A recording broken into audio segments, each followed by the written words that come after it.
Sir, you're charged with especially aggravated kidnapping. You're also charged with aggravated assault, and you're charged with theft of a firearm worth less than $2,500. You're talking about stuff that is not relevant. Hello and welcome to the Court of Public Opinion. I am the Recovery Addict, and boy do I have a case for you today. Why is the dog chewing on this guy? I think they have got the wrong guy there. They got the wrong guy, and the dog was biting him. He roughened him up quite a bit. There's a lawsuit. 9 out of 10 judges prefer watching the Recovery Addict live stream in their courtroom. The fireworks are not done. Now we're getting commentary on the case. That crap. Dati mihi Anglican po, in service of I didn't ask you to interrupt me.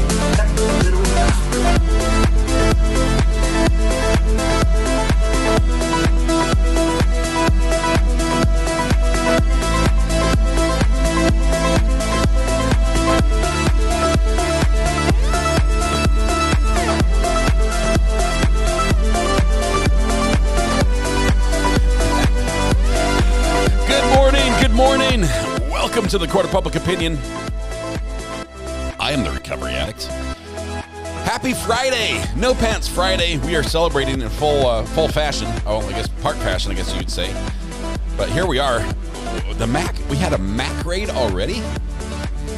We got a Mac raid. Wow. That's just awesome. Wonderful. All right. All 14. Welcome. It's good to be here. Happy Friday. So excited to have everybody here today. Mostly I'm super excited that Just a Girl Baking is here. Because Just a Girl Baking was first in chat today, and I know she's got a busy schedule. I know she's got a lot going on. Wow, I can hear myself. Hang on.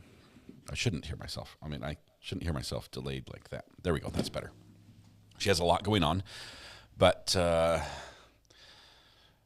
now you have more. You were first in chat, Just a Girl Baking, and as such, we're going to sentence you with internet ownership. And it's not Paula Mac. No, it's Vicky Mac.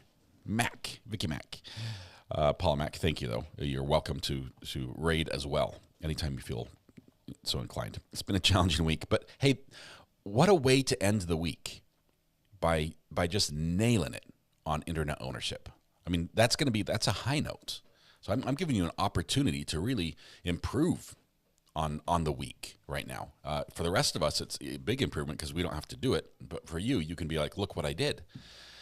So we're gonna dump that on your shoulders, Just a Girl Baking. Make sure you help yourself to a copy of your criminal history by paying the low fine, the fee of 50 cents, and downloading a paper or a printable copy of your internet ownership, which comes pre-signed. You just have to fill in your name. Bear, good morning. Thanks for the super chat. First thing in the morning. What a way to wake up.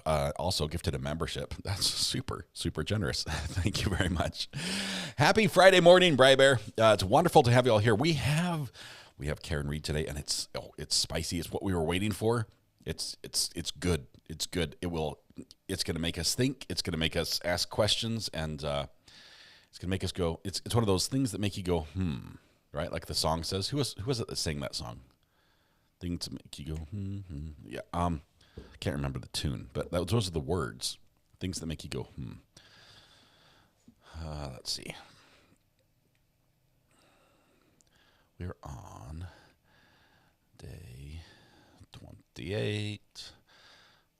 Yep, 28. We'll get that in just a minute. I think it's right here. All right, spiciness is good. What I love right now about the Karen Reed trial is, CNC Music Factory. Thank you for everyone who answered my question promptly, and then I completely ignored chat. So let's see who got that right. Nina Canadian got it, I think, probably first. Then we had Kim R. came in as well. Corina Bowman. Vicky says, now I can't find out how to portal to you. In the live stream, you edit, community settings, redirect. I think that's the order. Yes, but CNC Music Factory is who I was thinking of. That is a correct answer. I just didn't know the answer until you told me. I played that song for my kid 2 weeks ago. It was Nina. It's a good one. It's timeless. It's a classic. Let's see, how much of a punishment is it? Let's see. We have.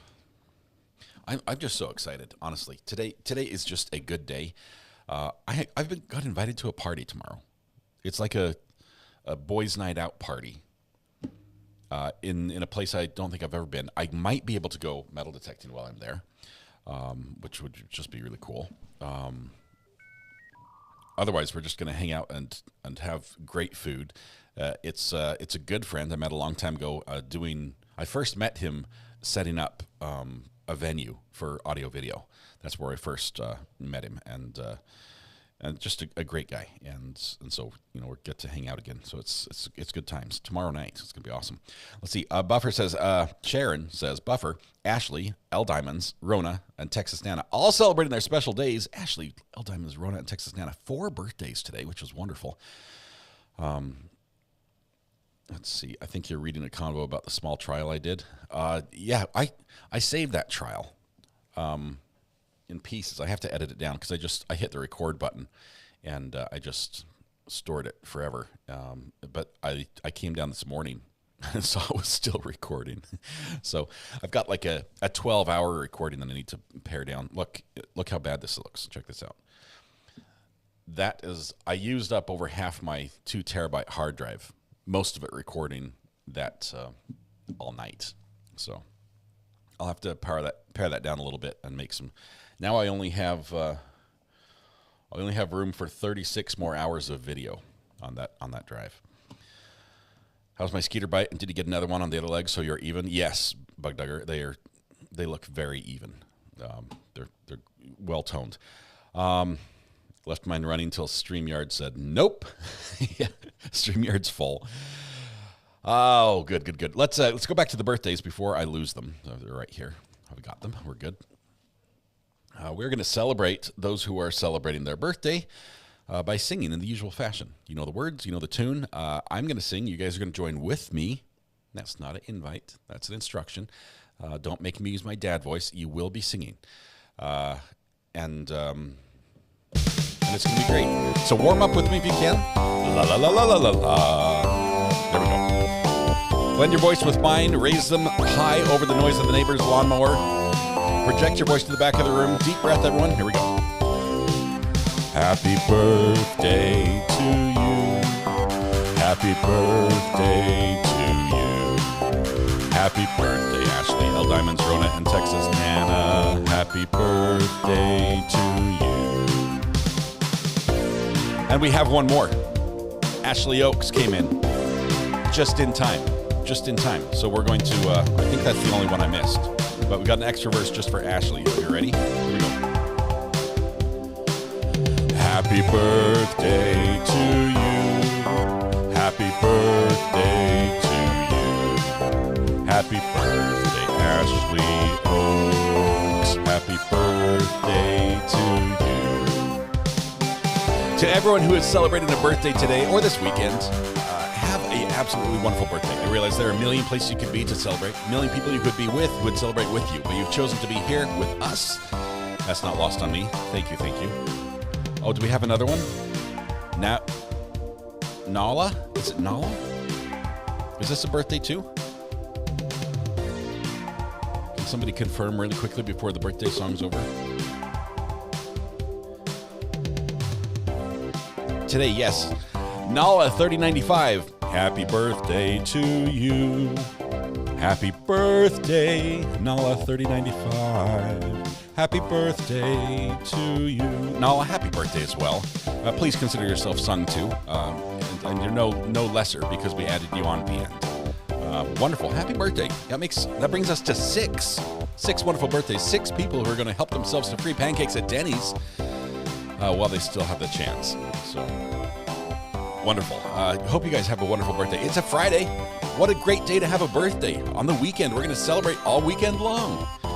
That's going to be great. It's going to be absolutely great. Oh, my goodness. Anything else about birthdays? I think we're good. I think we covered everybody. We might have a drum solo coming up. Here we go. Ready? Drum sticks, everyone.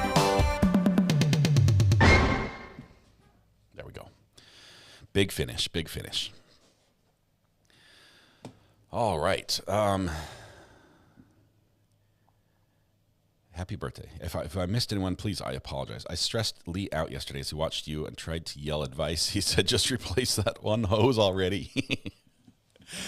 I think I've got hose that I can use to replace it. The problem is, and Paul Mac, the problem is that hose is not just like a connector that slides on both sides.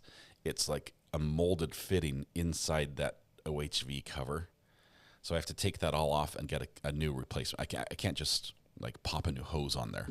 So I need to order one, and I don't even know what part it is. But now since I've taken the engine apart, I found the serial number for the engine. I think that will help me immensely in ordering parts for it. Instead of just looking at the internet and holding my phone up to the tractor and saying, that looks like the right one. Now I think I can actually get the right one the first time. And that saves me sending things back to Amazon nonstop. Did you take a picture of the serial number? I did not. I probably won't know where to find it again. But we are getting set to jump over to Karen Reed, which I'm super excited about. I have really had to stop and think about where I stand on this trial, and what conclusions or directions I'm leaning as far as guilt and innocence. And the testimony we're getting lately is really, really good. We have evidence. We have like real evidence, things that we can weigh, and it's just good stuff. It's good stuff. And so I'm super excited about that because I think we get more today. I don't know exactly. We are on day 28. We're catching up. I know first thing, the judge owes us an explanation. I would say an apology, but she owes us an explanation of who she's going to allow in to testify on the defense side as far as the experts. We had those 3 that testified yesterday. It was a short day. That was in voir dire. That was outside the presence of the jury. And as such, we need to see if the jury gets to hear them or not. Evie says, stop missing my comments. I was watching you fix your tractor on replay and accidentally shared the wrong screen in a work call. It was a strange thing to explain. They're like, Evie, we're not seeing the PowerPoint, Evie. No, it's some guy breaking a tractor and doing it poorly. That is hilarious, Evie. Hopefully there's no negative repercussions, possibly only positive repercussions, as we brought joy and enlightenment and general levity to the meeting. So she thinks my tractor's sexy. That's a good song as well. Oh, Sharon, you caught it before I clicked it. It's a country music song. I caught the reference. All right. Maybe some new subscribers. You never know. They'll be like, yeah, we're here for the tractor stuff. Why are we in court? I heard you licked the filter. It was clean. It wasn't that I was like in any way hungry. I was just demonstrating that it was clean enough to lick the air filter. And yes, I licked the air filter. Just it wasn't like a big lick. It was a little lick. I forgot about that part. Sorry. Anyway, we're ready to go to court. As soon as Jim calls the session to order here, we're gonna begin. So give him just a minute. Well, it might take a couple minutes. There we go. Oh, Jim, you there? Jim. Yep, he's here. All righty. Good morning, Judge. Doors open, you may be seated. May I call the case, Your Honor? Yes, please. For the record before the court is Commonwealth versus Karen Reed, 2282CR00117. The parties are present. The jury is not present. The counsel has asked to see Judge Cannoni.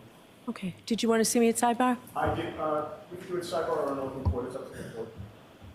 Why don't I see you up here and see? Why can't we just do open court? If Mr. Unity has something choice to say, why can we not hear it? Okay. So as we're kicking off the day, this is a day where the jury will be back in court. They took the day off yesterday, so today they should be rested and ready to go. Sidebar first thing, no jury. Jury's here. I mean, jury is present, but not like in the courtroom right now. Let's see if they come back anytime soon.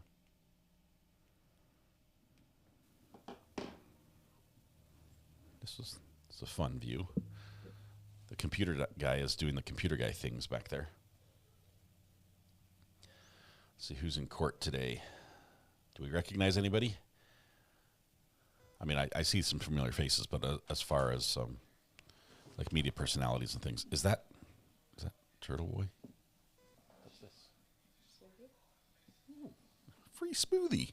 Look at that. Thank you. She doesn't know that I already ate cold cereal for breakfast and completely blew my my diet already. But now we've got a smoothie. I saw the audio only portion. I'm thinking about what to do about that.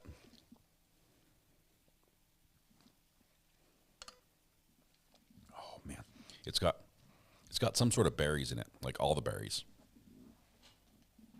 That's different than elderberries, just all the berries. It's really good. Okay, we're gonna fast forward a little further. Sorry, I thought we had got it.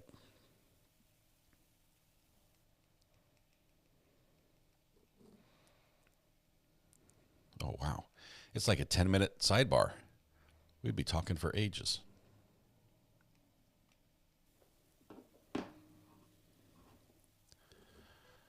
Still going.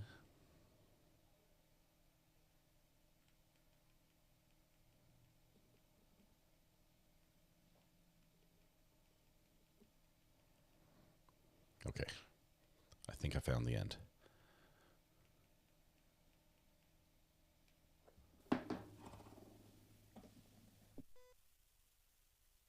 I'm waiting for some audio in case the judge says something. We've got about 20 seconds or so before it ends, I believe. That poor guy with that portable table, that has got to be, it's almost embarrassing. It's a tiny table just big enough for his laptop and most of the binder. His mouse barely fits on there. And he's running the entire show for the defense. If anything cool happens, like if we're seeing a video and he's doing an enlargement or something on the video, it's coming from his table, and he has to do it from a porta desk. Karen has now organized the entire defense table while the team was gone. Not sure what else to do right now, just waiting. Got the whole feng shui going on.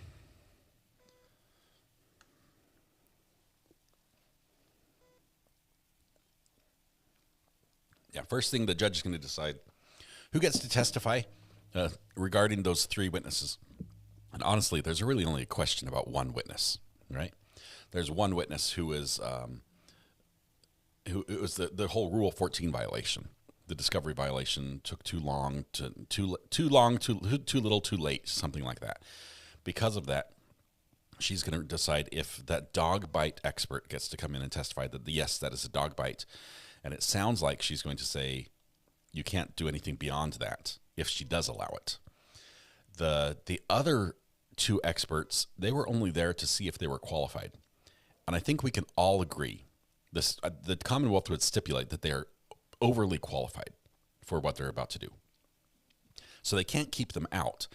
But I think the judge still can limit their testimony in some ways. I don't know how she would, because they are like the perfect people to testify about just about anything they asked about this case. They made their life's work studying this exact scenario.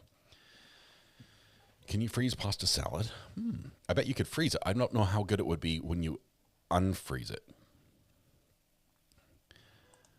Karen is just organizing some crafts for breaks. I don't know. Initially she had everything like squared up and centered and put in position ready for the day. Now she's got paper airplanes.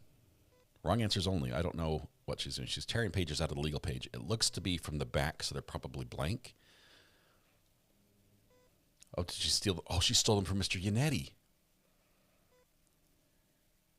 She stole some blank pages from Mr. Yannetti. I guess when you pay them as much as she has to. Origami. Origami's a good one. I like that answer.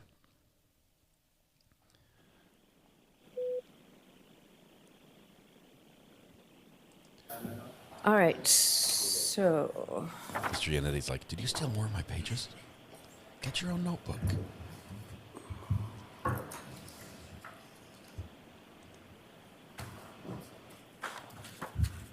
So moving on to the voir dire motion the other day, Yes, that's what we're waiting or for. voir dire hearing in response to the Commonwealth's renewed motion for reciprocal discovery and motion to exclude defendant's expert, Dr. Marie Russell.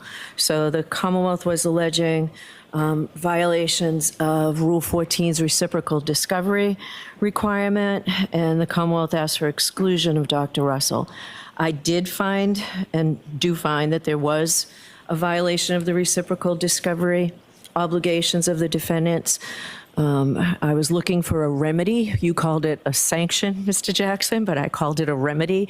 And I did tell counsel, as you know, at sidebar a couple of times, at least last week, that I did not want to exclude the testimony if I did not have to. So we had the voir dire, and I'm satisfied that the voir dire provided the Commonwealth the information that the defense should have provided the Commonwealth. So I am going to allow Dr. Russell to testify, but her testimony is very limited, and I think you even sort of acknowledged it the other day, Mr. Jackson. So she'll be allowed only to opine whether or not the marks on John O'Keefe's arm were the result of an animal attack. I find that she is a medical doctor. She's an experienced ER doctor, albeit, several years ago since she's worked in that capacity, but that she does have specialized knowledge in that field that may assist the jury in this regard.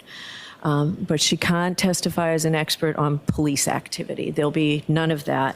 And she will not be able to testify as to what the injuries are inconsistent with. She cannot testify that they're inconsistent with having been struck by a vehicle, road rash, scratches from broken glass, or taillight matter, or anything else. So that's beyond the scope of which she can testify. The second part of the Commonwealth's motion,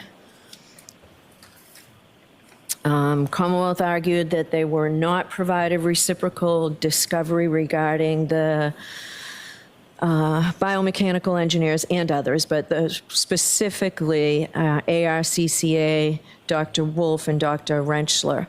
And I do find, though I understand why the defense didn't respond, but it is a violation of Rule 14, so we had this voir dire.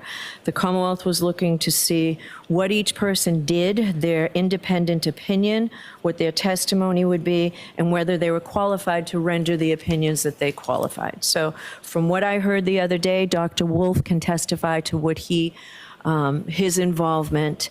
Dr. Rentschler, though, I have some concerns. It's clear to me that in Massachusetts, biomechanical engineers are not qualified to testify as to medical causation of an injury. Only an MD can do that. So I'm going to reserve ruling on the rest of his testimony. There are certain things he can testify, and I'll hear you again before he testifies next week. Let's just proceed with the trial today. So, Yes, Your Honor. okay, so those are my rulings. Are they clear, Mr. Jackson? Are they clear, Mr. Lally? Yes, Your Honor. Is it Okay. a state law? All right, so are they ready to come in? Thank you. Only a medical doctor can testify to causation of an injury, We'll just go right into it. All Thank eyes, you. jurors entering. not a guy who studies how injuries are caused.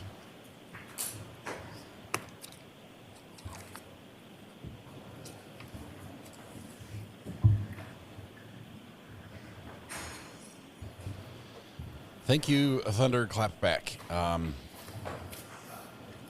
I can try. I can try to put it together. I believe that there's more plastic missing in the police photos. All persons have any business before the Honorable Beverly Cannoni, Justice of the Norfolk Superior Court, and before the County of Norfolk. Draw near, give your attendance, you shall be heard. God save the Commonwealth of Massachusetts. This court is now open. You may be seated. If it's a state law, All right. she's Good morning doing the again, right thing, counsel. even if we don't like it. Good morning, jurors. It is a weird law. So we appreciate that you were patient, that we got a lot of work done this morning before you came out. It's cool in here now, as long as you're away from the sun from the windows. It should be fine. She's in the sun The and county black. has done a really terrific job of making sure that they got this building nice and cool for us today. So I appreciate what the county's done as well. I do have to ask you those 3 questions. Were you all able to follow my instructions and refrain from discussing this case with anyone since we left on Tuesday? Yes. Everyone said yes and nodded affirmatively. Were you also able to follow my instructions and refrain from doing any independent research or investigation into this case? Yes. Everyone said yes or nodded affirmatively. Did anyone happen to see, hear, or read anything about this case since we left here on Tuesday? Everyone said no or shook their heads. All right, thank you very much. So may we call the witness, please? Trooper Garino, please.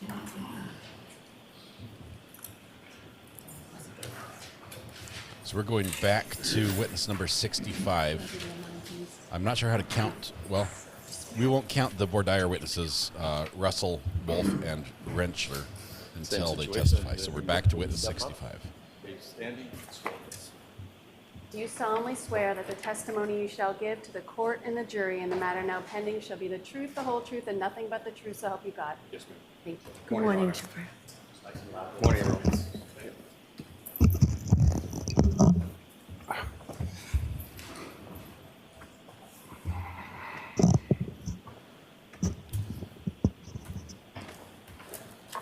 I forget what. Whenever you're ready, Mr. Lally. Thank you. Massachusetts Good morning, State sir. Police. Good morning. Taking you back to the other day, I have been showing you, so you had testified about some extraction reports that you had conducted from the various forensic extractions that you had done pertaining to both the defendant's phone and Mr. O'Keefe's phone, correct? Yes, sir. And Your Honor, may I approach? Yes.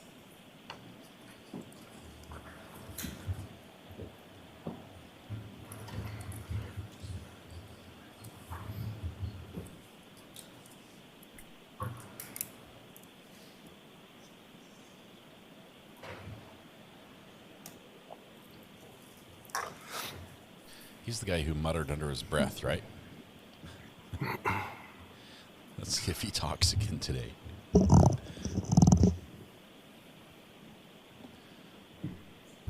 I'm running my tape on it for replay in case something happens. We need instant replay. Trooper, I'm showing you a document, ask you to review that, look up when you finish. Okay.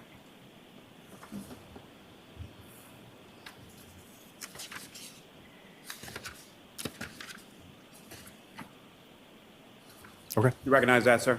Yes, it's, What do you recognize that to be? sorry, Karen Reed's phone call logs.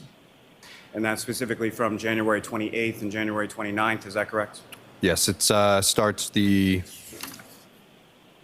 28th at 12:33 to, I'm sorry, the 29th at 12:33 to 3:19 p.m. on the 29th. And just for ease of reference, does it sort of go in descending order as far as the earlier calls are on the last page and then the more recent calls are on the first page? Yes, that's correct.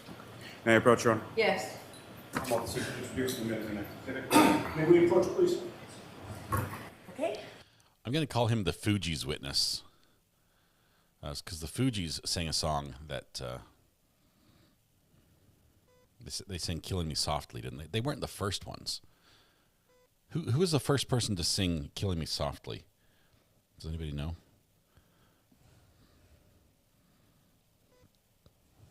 Roberta Flack. Was he the original? Carly Simon? I guess a lot of people have sang it. Have sung. Sing, sing, sung. Roberta Flack might be the original. Franklin. Who sang it best? Which version is all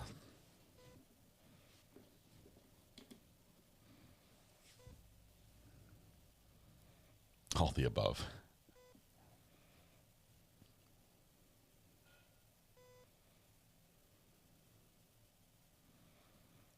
Jim's walking up to check on the witness.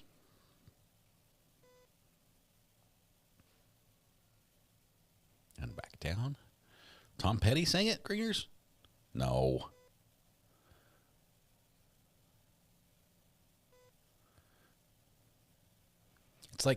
It's like whiskey in the jar, right?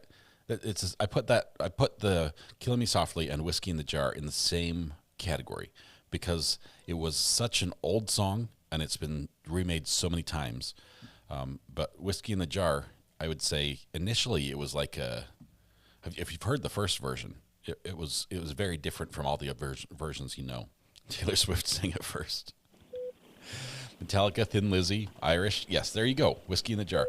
And I prefer the Metallica version. Dun, dun, dun. I like the heavy guitar. I think they did it right. Yes. The Irish one, Another document, sir. like a drinking Do you song. recognize that? Yes. What do you recognize that to be? This is Karen Reed and Kerry Roberts' call log. And that's an extraction report that you created from the defendant's phone, is that correct? Keep your voice up, Mr. Yes, sir. Yes. Sorry. Yes. May I approach again, Your Honor? Yes. I'm off the seat to introduce and admit as the next exhibit. Okay. No objection. Exhibit 634. May I approach again, Your Honor? Yes. Showing you another document, sir, do you recognize that? Yes. What do you recognize that to be? This is the chats from John O'Keefe and Chris Albert. And again, that's an extraction report that you created from Mr. O'Keefe's phone, is that correct? Yes, it is. Thank you. May I approach again, Your Honor? Yes. I'm off the seat to introduce and admit as the next exhibit. No objection. Mr. Lally, you really do need to keep your voice up. I'm sorry. Exhibit 635.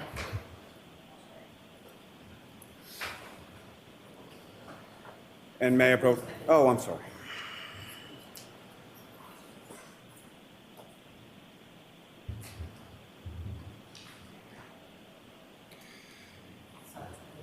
My apologies. May I approach again, Your Honor? Yes. Showing you another document, sir. I ask you to look at that. Look up when you're finished. I'm done on it. That's why I'm looking up. Whiskey in the Jar. Fun fact, Charles Fox composed the song in 1973. Yes. Do you recognize that, sir? Yes, this is Karen Reed's the full chat report of everyone from the 29th on. Full chat report of everyone. May I approach, Your Honor? Yes. I'm off the seat to introduce and admit as the next exhibit. We have no objection. Okay. Exhibit 636.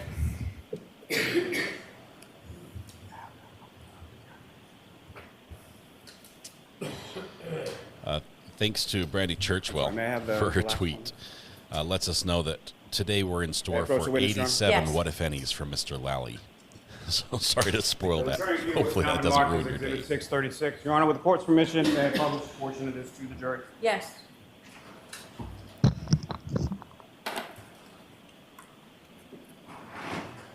And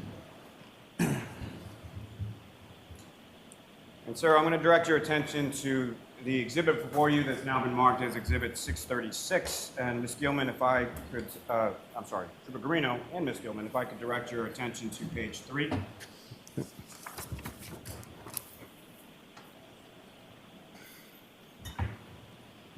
And do you have that before you, sir? Yes, I do. And on page 3, who was that a conversation with? Laura Sullivan. And that conversation essentially continues from page 3 to page 6, is that correct?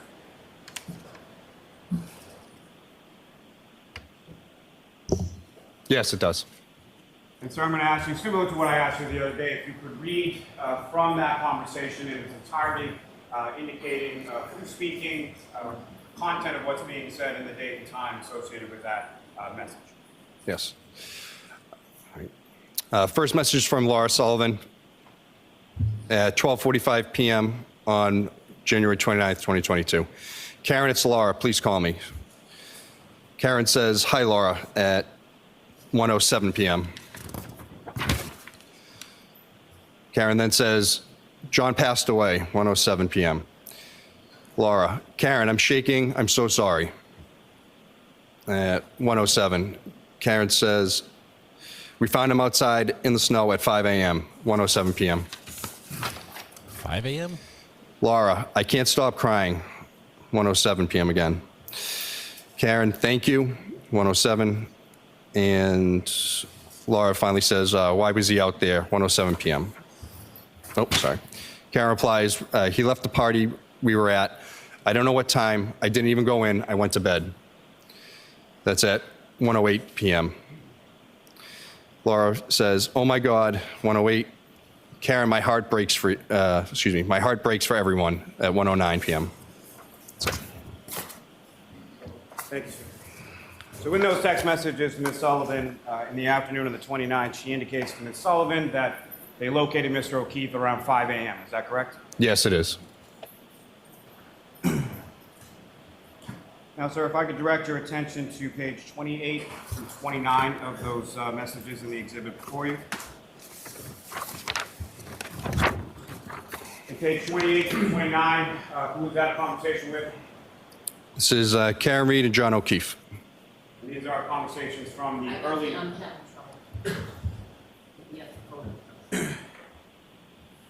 These conversations on page 28 through 29 of this exhibit occur in the early morning hours of January 29th, correct? Yes, that's correct. And if you could, sir, again, please read as far as who's speaking, what they're saying, and what date and time these are being sent. Yes. So, Karen Reed to John O'Keefe at 12:55 a.m. on the 29th. I'm going home. Followed by, see you later. At 1:02 a.m., she texts John again saying, your kids are cucking alone. And at 1:04 a.m., she says, I'm back in Mansfield. The kids are home alone.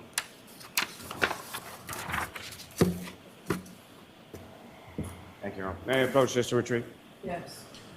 By that, I'm going home meant she was leaving his house, going to her house.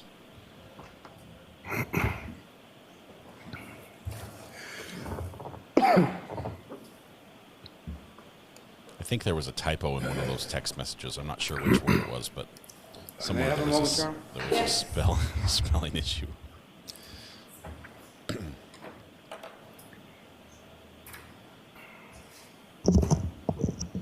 She was at John's house. 12:55 was the first text from John's house. Yes.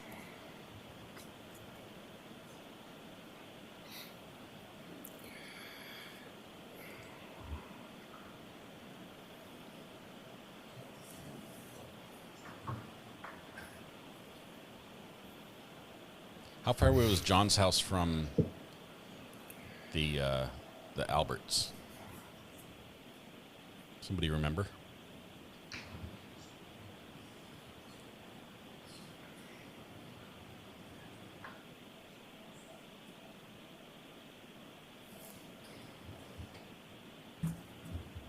I'm showing you two documents. Driving time. And Mr. Officer, we can put the lights on.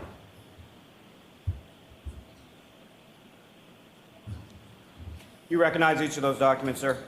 Yes, one is Karen Reed call log report. Just want to confirm which one this is. Yeah. For John O'Keefe, and then John O'Keefe's full call log report on the, looks like the 29th.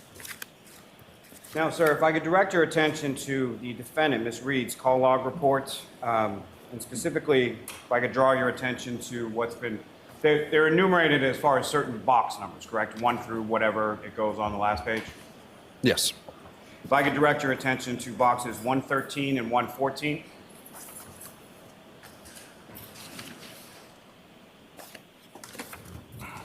Okay. See those entries, sir?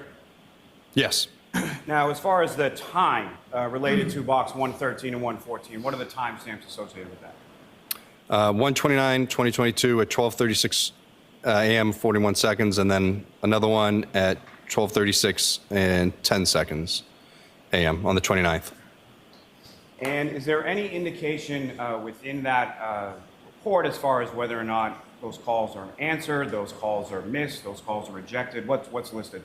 It says answered. And we'll get to this a little bit more in a moment, but with regard to that 12:36 time, from your review of both the defendant's phone and Mr. O'Keefe's phone, is there a voicemail that the defendant left Mr. O'Keefe at that time frame? There was a voicemail at 12:37 a.m. These ones here, it looks like they're 3 seconds and 5 seconds long. And they're listed as answered, is that correct? That is correct. Now, sir, if I could turn your attention over to Mr. O'Keefe's call report. And specifically, I'm going to ask you to direct your attention to what's been labeled as box number 134 and then 134 with the 1 in parentheses following that. Okay. And do you see those entries, sir? Yes. And what is the date and time associated with those entries in Mr. O'Keefe's records? His records shows number 134 is 12:36, 9 seconds on the 29th, and then 134 with the one in the parentheses, 12:36 and 9 seconds as well. But call duration 0 seconds. And as far as any indication on those calls, as far as whether they're answered, they're missed, they're rejected, or what are they listed as? There's nothing. Also 133 is the same call, and that one says missed, and it's at the same timestamp of 12:36 and 9 seconds. So the same call around the same time frame shows up in Mr. O'Keefe's report as missed and shows up in the defendant's report as answered, correct? That is correct. And that is around the time that the defendant is calling the victim repeatedly and leaving voicemails on Mr. O'Keefe's phone. Yes, that's correct. May I approach this to retrieve, Your Honor? Yes. Some of these timestamps do seem problematic for the state. This is about the time they say that he got hit, right? Valley said in openings at 12:40, around 12:45 in the morning was when this happened. And now we've got 12:37. She's leaving him voicemails while he's in the car with her. Now, Trooper Guarino, you conducted an analysis of both the defendant's phone and Mr. O'Keefe's phone, correct? That's correct. And from your analysis of that phone, were you able to determine approximately how many calls occurred from the defendant's phone to Mr. O'Keefe's phone from the time period shortly after 12:30 a.m. To the time period shortly after 6 a.m.? There was over 50. I think it was 53 or 55. And any of those calls from your review of those records indicate any sort of conversation as far as duration, as far as being labeled as answered, anything to that effect? That Mr. O'Keefe actually picked up the phone and spoke to Ms. Reed? Yes. No. Now, with regard to those phone calls from the defendant to Mr. O'Keefe, what, if anything, did you find from Mr. O'Keefe's phone in relation to voicemails left by the defendant? There were 8 voicemails on Mr. O'Keefe's phone from the 29th till the phone was discovered. All from Ms. Reed, no one else. May I approach, Your Honor? Yes.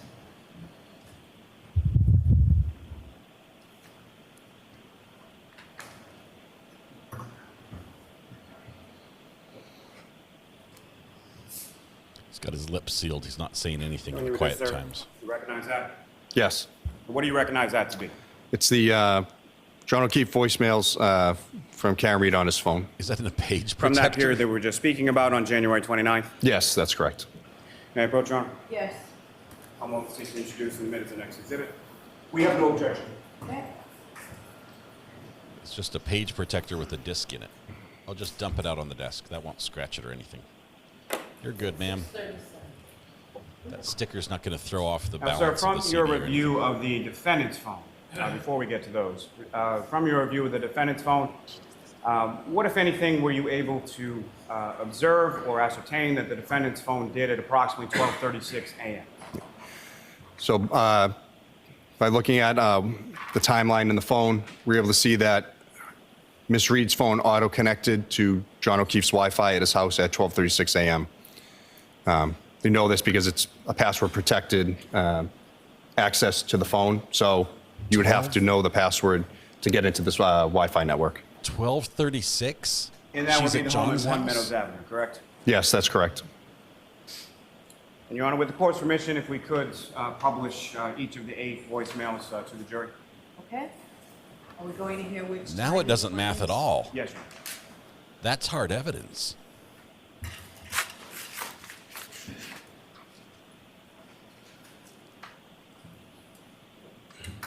And Trooper Guarino, again, similar to the other messages, just for point of reference, the earliest of the voicemails is the last in the list, and the most recent is at the top of the list. Is that correct? Yes. Now, as far as this first voicemail, what time did this occur at? 12:37 a.m. And with the court's permission, if I could play that for the jury. Yes.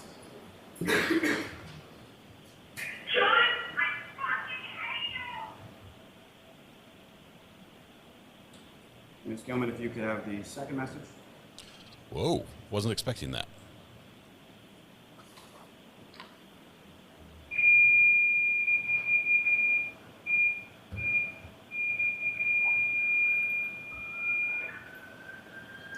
Sorry, Ms. Gilman, if you could pause right there, please. My apologies, Your Honor, I just wanted the siren to go by. Oh, that's fine.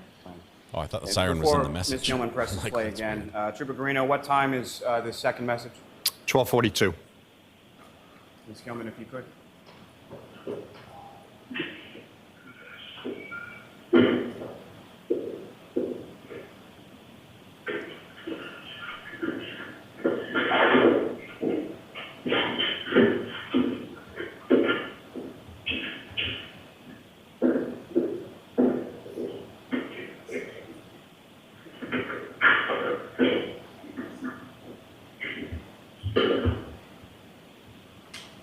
Now, Trooper Garino, with reference to that a the butt third dial? message, what time is that received?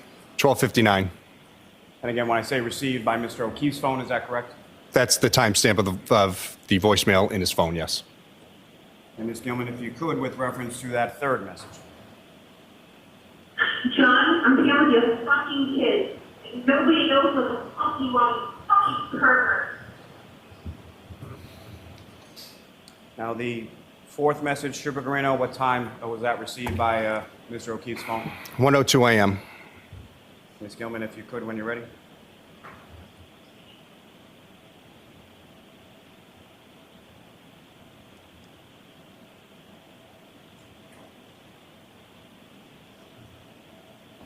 That was it. So could we just turn the air conditioner off for just a second, please? So you just played it? Yeah, Your Honor, there was no content. They were just like a 1 second long message. We played a blank message. And Trooper Garino, with regard to the fifth message, what time was that received by Mr. O'Keefe's phone? 37, 42, 59, 1:11 a.m. Excuse me.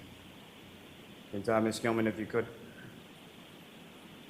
Yeah, it's 1 in the morning. I'm with your fucking niece and nephew. You fucking pervert. You're a fucking pervert. And the sixth message, sir, what time was that received by Mr. O'Keefe's phone? 1:18 a.m. Gilman, if you could.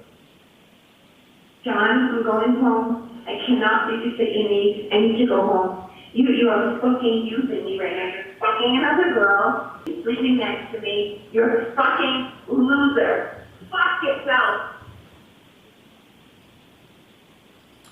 The seventh message, sir, what time was that received by Mr. O'Keefe's phone? 5:23 a.m. Ms. Gilman, if you could.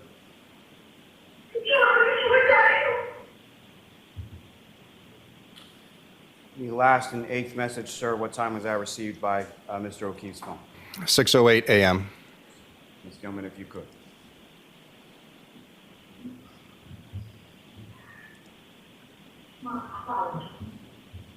Gilman, if you could pause there for 1 second, I'm sorry.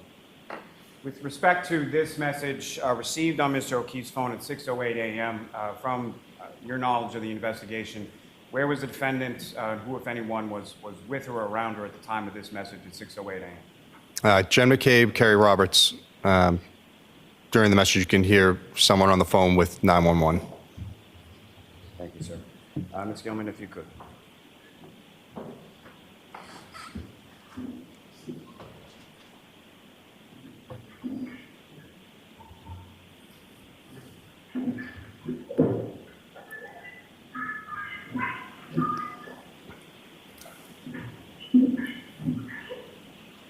Yes, I need someone to make a 34 years ago, getting out, and they can't talk on this now.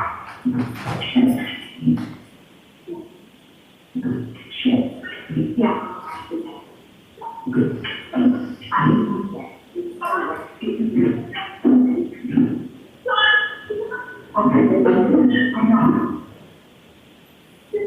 Weird blanket. I don't see blankets carried.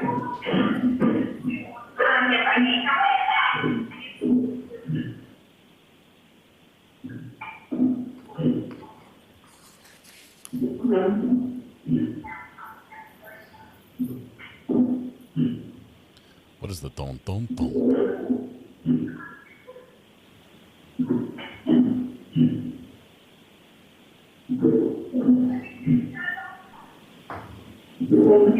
Wipers.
Thank you, Ms. Newman. Can we turn the air conditioning back on? Thank you very much. Now, Trooper Garino, in addition to the 53 phone calls that you've testified about the defendant made to Mr. O'Keefe from that time frame following 12:30 a.m. to approximately just past 6 a.m., did you note any other calls to a contact listed within the defendant's phone as mom? Yes. And when were those calls placed? I believe there's one at 1:10-ish in the morning. I forget the exact timestamp. There's also one at around 4:40 in the morning, and then at 4:42, right around 4 in the morning. Two of them, the first two weren't answered, and then the third phone call was answered. Now, with respect to Ms. Reed's phone from that same time period, what, if any, phone calls did you observe to a contact listed in the defendant's phone as dad? It's the same number. So when I looked at it in one report, it showed as dad, and then when I looked at it in Cellbrite, it came up as mom. So I don't know how it's attributing. Maybe she has it listed twice. I never looked at her actual phone, so this is what the extraction is showing me. Now, sir, you testified the other day that upon your review of the defendant's extraction reports, you were not able to determine there were no listed GPS locations for the defendant's phone? Correct. Like routes or anything like that. And that was because it was turned off in the phone, is that correct? That would lead me to believe, yes, that location services are turned off, so. Objection, move to strike. So no gas. What can you tell us about that? Well, if GPS coordinates and location services on, that's what would get us locations in the phone. So if they're not there, they could be turned off. Objection, move to strike. I'll allow that.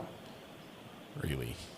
Now, with respect to Mr. O'Keefe's phone, What, if any, analysis with respect to GPS and/or health data? Well, let me ask you this: from your training experience and your casework with respect to forensic analysis of electronic devices, what is health data in a cell phone? How is that recorded, and what, if anything, can that tell you? Okay. So in an iPhone, you can have health data.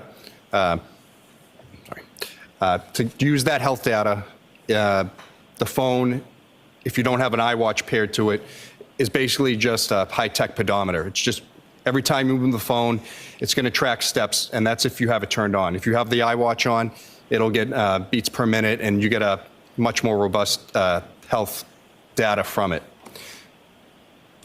Now, with respect to the health data and with respect to the GPS location for Mr. O'Keefe's phone, initially, what, if any, sort of analysis did you do with respect to that? So we checked his native locations. At 12:19, the phone is, well, I should say this, at 12:12 in his location shows that he's at the Waterfall Bar.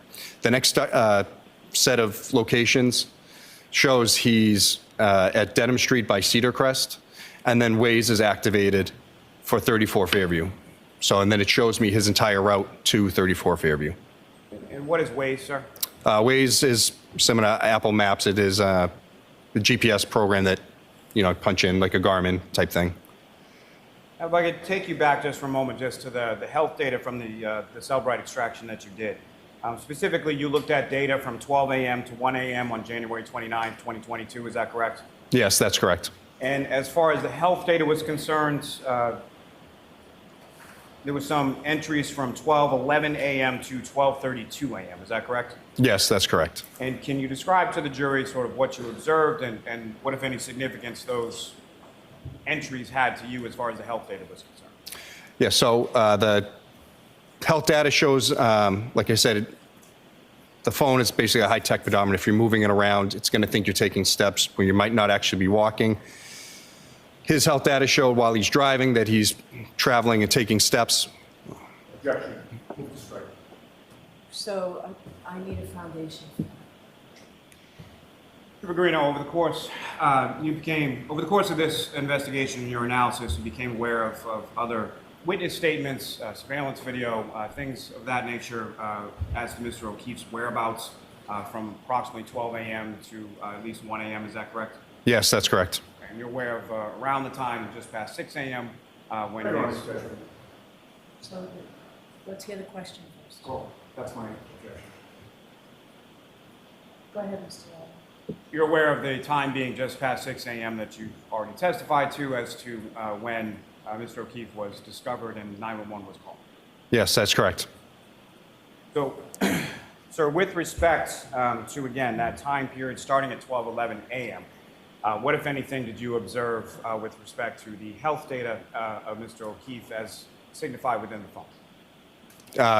So it marks when he's taking steps, ascending, ascending stairs, and distance traveled. And so from that period of 12:11 to 12:32, there were essentially 4 time periods that you delineated. Is that correct? Yes, that's correct. And do you remember the precise times and sort of the distance traveled within those time frames? I don't remember the precisely off the top of my head. Your Honor, with the court's permission, may the trooper refer to his report just for those numbers? Do you have it with you, Trooper? Yes, Your Honor. Thank you.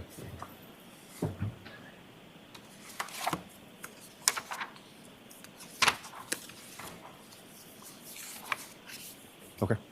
And sir, if you could just list for the jury what you found. Yes.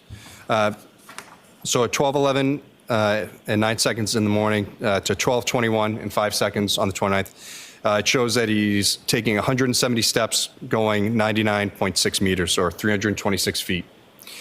At 12:21 and 10 seconds to 12:24 and 22 seconds, it shows 80 steps and 87.74 meters or 287 feet. At 12:21, 14 seconds to 12:24 and 37 seconds, it stated ascending, descending 3 floors. And then at 12:31, 56 to 12:32, 16 in the morning, 36 steps, 25.46 meters, or 85 feet. Now, sir, with respect to what's listed as steps, does that indicate, from based on your training experience and familiarity with this sort of health data, what, if anything, does that tell you as to whether or not the person with the phone is physically taking steps? That's not the case. What is the case? Like I said, the phone has internal measures. Oh, sure. The phone has internal measures in it. Like I said, it's basically a pedometer. So the movement of the phone, the distance traveled, it's going to register as steps. You don't have to physically be walking and moving the phone for it to register movement. Just waving it around and then could potentially cause it to think you're walking and moving. You mentioned that from your review of Mr. O'Keefe's phone, you indicated there was a Waze search for 34 Fairview Road. Is that correct? Yes, that's correct. And if you could just explain to the jury sort of what is Waze and what kind of information are you looking at there? Waze is a GPS program. So you put your address you're looking to go to. It's going to tell you the fastest route, where the police are, etc. And when that Waze search was conducted, is there a precise time pursuant to your review of Mr. O'Keefe's phone associated with that Waze search? Yes, it was at 12:20 in the morning. And so from all of those steps and everything that you, if Mr. O'Keefe is searching for 34 Fairview Road, inferably he's not at 34 Fairview Road, is that correct? That is correct. Now, with respect to the location, can you describe to the jury, are you familiar with the term based on your training experience known as native locations? Yes. And can you explain to the jury what that is? So native locations on an iPhone, the way it pulls GPS data, it uses satellite, Wi-Fi signal, Bluetooth, location services on apps. It takes all that data and uses it to get you the best location of where you are, unlike where you'd have like a handheld car-mounted Garmin GPS that's just using strictly satellite. Garmin, not now, a sponsor. from your review of that data, when that Waze search is conducted at approximately 12:20 a.m., where is Mr. O'Keefe physically located at that time? The vehicle, or whatever they're in, is by 138 Dedham Street. They had already passed Cedar Crest Road. And from review of that native location data, what time does the phone arrive in the area of 34 Fairview Road? 12:24 a.m. Now, the next entry as far as the location data, when is that and where is it indicating that the phone is at that point? It shows me it's there the entire night, right in between 32, 34 Fairview. So. And 32, 34 Fairview, that sort of intersection of those two residences, if you know, where is that in relation to where Mr. O'Keefe was found just after 6 a.m. in the morning? I was only going by the photos that Sergeant Good had taken and from the Canton PD cruiser cam, but that area would be within 3 feet, give or take, of the area where the GPS signals all plot for the rest of the night. Now, Trooper Guarino, you testified the other day to a tool that you use called Axiom, is that correct? Yes. And with regard to the location data in the tool of Axiom, what, if anything, can you tell the jury as far as how that works and how accurate it is? So, like Cellbrite, Axiom will also show the native locations in an iPhone. They're able to display the range of accuracy in meters, and then also the speed of the phone in meters per second. And were you able to ascertain from using the Axiom tool and the location data for Mr. O'Keefe's phone as far as its speed in meters per second at 12:25:36 a.m.? I don't remember it off the top of my head. Sorry. Your Honor, with the court's permission, may the trooper refer to his report for the numbers. Go ahead. All right. It's 0.6346 meters per second and a 16.75 meter lever of accuracy, so at about 54 feet measure of accuracy. Now, sir, if you could, just based on your training experience and your use, familiarity with this Axiom tool, for the record, that's AXIOM, is that correct? Yes, that is correct. So as far as that degree of certainty or accuracy with regard to the measurement, can you speak a little bit about that and explain that to the jury, how that works and what that means? Yeah. So, as I said, the iPhone tries to use multiple things to get you the best area of location where you're at. I can tell from personal experience that being at 34 Fairview, it's at the bottom, Fairview, where 34 is on Fairview, it's at the bottom of a hill, and it's also at the bottom of Cedar Crest where they sort of intersect. That area there has many hills, so the GPS signal can weaken due to natural landscape, buildings, weather, multiple factors. And as far as the big hills, degree of accuracy, what, if anything, does that tell you in regard to the location of the phone in reference to that degree of accuracy? So it plots a point where it believes you are, and then the degree of accuracy says you could be in this bubble, but if it's way outside or way far away, it's all going to show by how well the signal strength is to the satellite. So, like I said, if it's a poor signal, it's going to blow out. It's going to show you could be in this giant circle. But as it gets better accuracy, it's going to shrink back down. It's going to say, no, you're right about here. And to that point, or to elucidate that point that you were just speaking of, we'll get to this more in depth in a second, but at some point in 2023, did you go to 34 Fairview Road to conduct some GPS mapping? Yes, I did. And when you were in that area of 34 Fairview Road, what, if anything, did you observe with reference to satellite connection, cell phone connection, things of that nature as far as the strength of the signal? So on my way to work, I actually drive Fairview quite often, and being there in person with my phone, I'll go from 4 or 5 bars of service. When I'm there, it's 1 or 2. So that tells me that strength of signal there is not great. Now, turning back to this location data from Mr. O'Keefe's phone, you mentioned that cell phone doesn't work, so GPSs don't either. At 12:25:36 a.m., it has a certain accuracy and it was traveling at a certain speed, correct? Yes. Now, what, if any, speed is recorded in this location data between that 12:25 a.m. and 6:15:36 a.m.? Your Honor, may I just read? Thank you.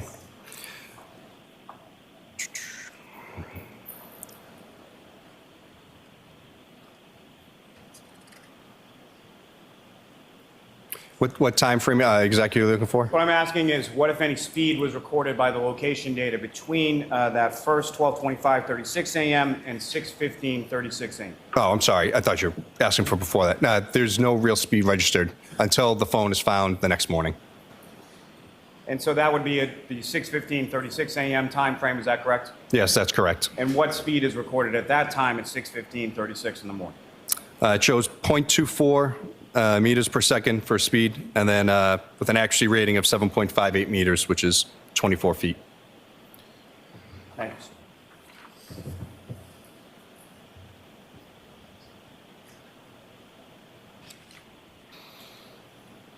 Now, sir, if I could turn your attention to May 8th, 2023, where did you go with relation to this investigation on that day? I went to 34 Fairview. And who, if anyone, went with you? Trooper Proctor. Now, what was the purpose of going to 34 Fairview Road on that date in May of 2023? We wanted to take measurements of where Officer O'Keefe's body was found, and then basically a diagonal straight line to the door, how the distance that would be. And what, if any, tools did you bring with you, and what, if anything, did you use in the course of this analysis on this day? So I loaded in the GPS points into a program that the CERT team uses called SARTOPO. It's a GPS mapping program that you can view through an app. So that way I was able to see exactly where I was via the app. We also used one of the big long tape measures that's on like the big thing that would get us from where we believed his body was to the front door.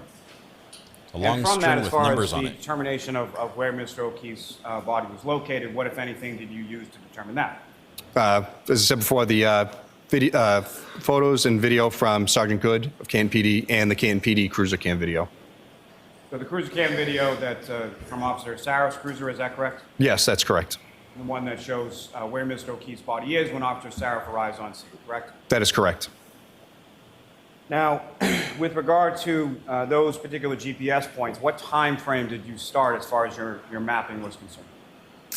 We took the last, we mapped the entire route. So at the waterfall bar and then on from their drive on Dedham Street down to 34 Fairview. And as far as these locations, how were they measured as far as what kind of measurements were you using in order to plot those points? We loaded into Google Maps and just able to show it with the KMZ file to show exactly where he went. And so what I'm asking is, as far as the GPS locations that you were recording, how were those measured as far as longitude, latitude? Is that how they were measured? Yes, I'm sorry. Yeah, latitude and longitude. And you started with Mr. O'Keefe at the Waterfall Bar in Canton. What time was that, if you know? 12 a.m. was the last point. And then that time frame when Mr. O'Keefe's native locations are putting him in the area of 34 Fairview Roads, when was that first time frame? The time he arrives? Yes. About 12:24, I forget the seconds, but 12:24 a.m. Now, eventually, when you had all of these points as far as the direction of travel, location data, all of those things, what, if anything, were you then able to do with those GPS locations? I cross-referenced them with his health data and also mapped it out to see exactly where he would be.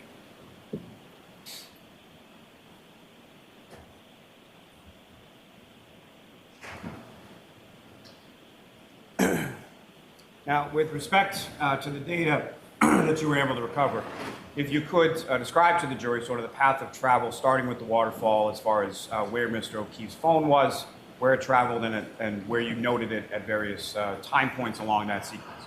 Okay. So, as I said, 12:12, it's at the waterfall bar. Then there's a 7-minute break in location data. When the phone comes back up with location data at 12:19, as I said, he's by Dedham Street and Cedar Crest Road. At 138 Dedham Street, right around there, 12:20 a.m., 34 Fairview is put into Waze. He then proceeds down Dedham Street, takes a left onto Oakdale Road. Goes to the end of Oakdale, takes a left onto Maplecroft. As he's going by Maplecroft and Pinecone Road, right around 12:22 and 14 seconds, was a data point listed that he's ascending, descending the stairs. So he's over a half mile away from 34 Fairview at this point. They go down Maplecroft, take a right onto Cedar Crest, all the way down Cedar Crest. They do not turn onto Fairview Road. It goes by Fairview, does a 3-point turn or turns around somehow, and then goes back to Fairview and takes a right, where it finally stops between 34 and 32 Fairview. So at the time that health data is being recorded, again, you cross-reference the GPS data with the health data from Mr. O'Keefe's phone, correct? Yes, that's correct. And so at the time that the phone has that recording in the health data descending, and is it ascending or descending, or how does that read in the health data? I have in my report, and that's what's copied from the thing. It's ascending/descending stairs. And at that point in time, cross-referencing that health data with the GPS location, where physically is Mr. O'Keefe's phone at that particular time frame? Maplecroft by Pinecone Road, right at that intersection. And has Mr. O'Keefe's phone arrived or been in the area as far as the GPS, specifically of 34 Fairview Road? At that time? Yes. No, not at all. And so from the GPS locations that you observed of the defendant's phone, initially the phone passes by Fairview Road and then reverses direction to come back, correct? Yes, that's correct.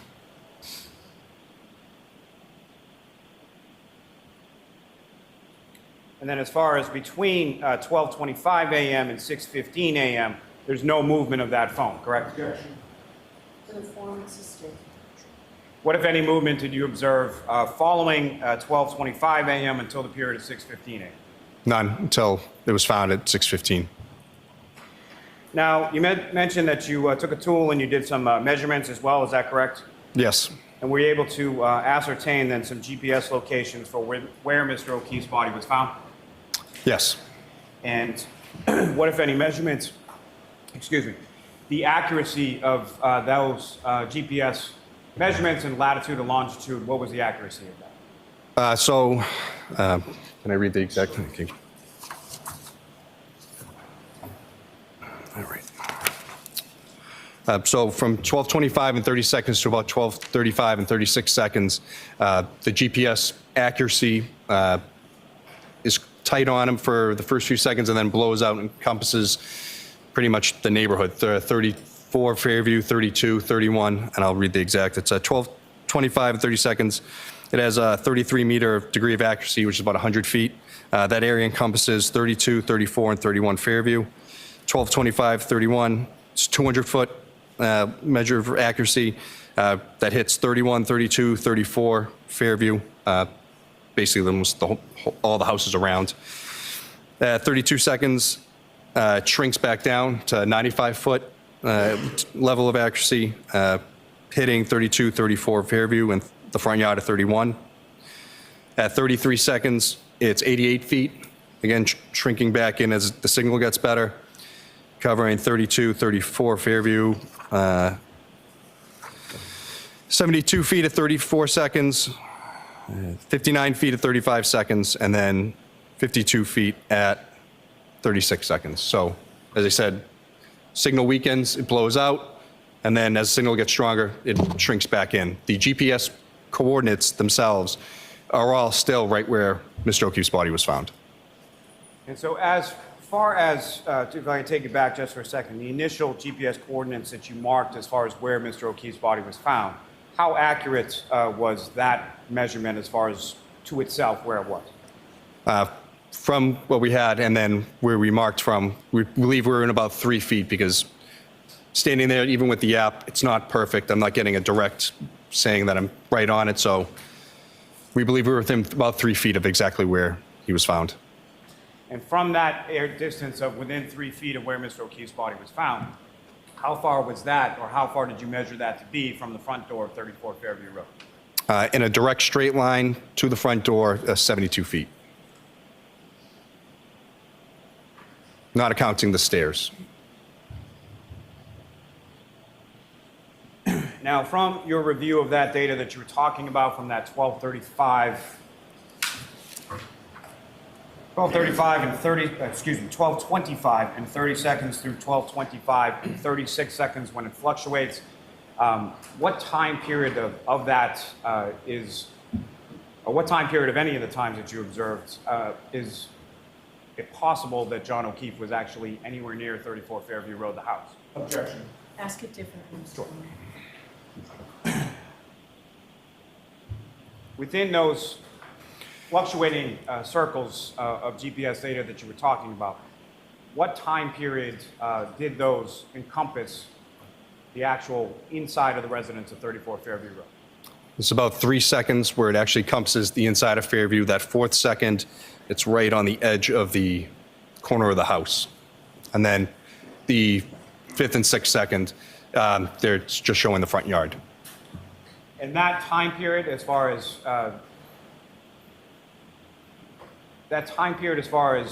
those GPS data from those circles,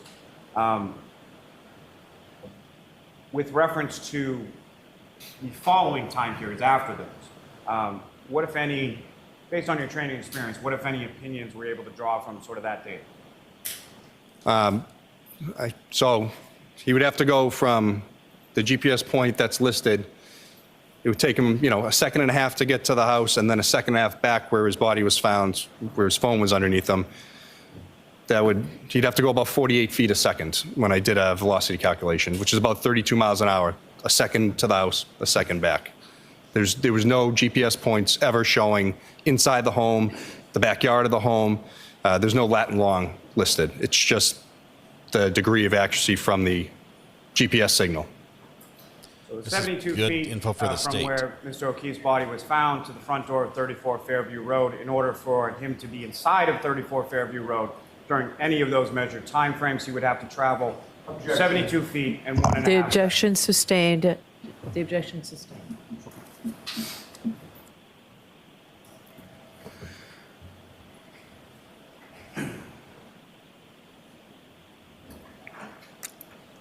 Sir, again, if I could ask you from Mr. O'Keefe's health data, as far as his specific physical location at the time that it indicates ascending and descending, how far away from 34 Fairview Road was it when it registered that?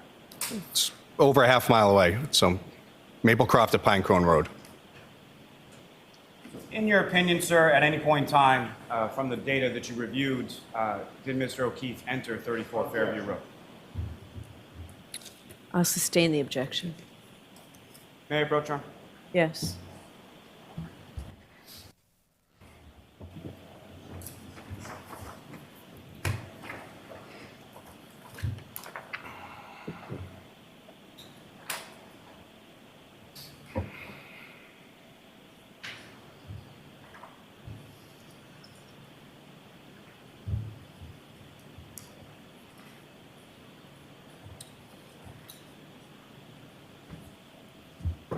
Showing you a series of documents. You can review those and look up when you're finished. Okay. Do you recognize those, sir? Yes. And what do you recognize those to be? These are the plotted points I did through Google Earth, the maps, and then through LexisNexis, the track system, the GPS range and coordinates.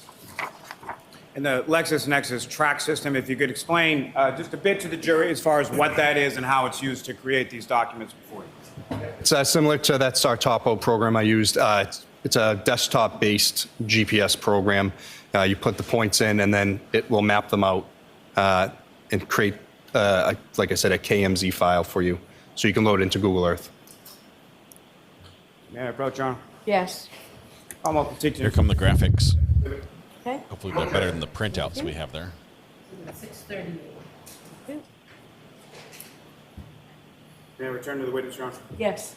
With the court's permission, may I publish this, jury? Yes.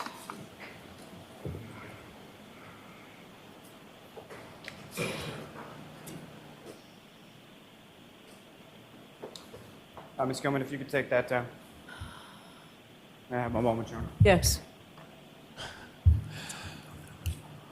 Skillman, that's the wrong one. Don't remind him of the Howls Long to Die in the Cold searches.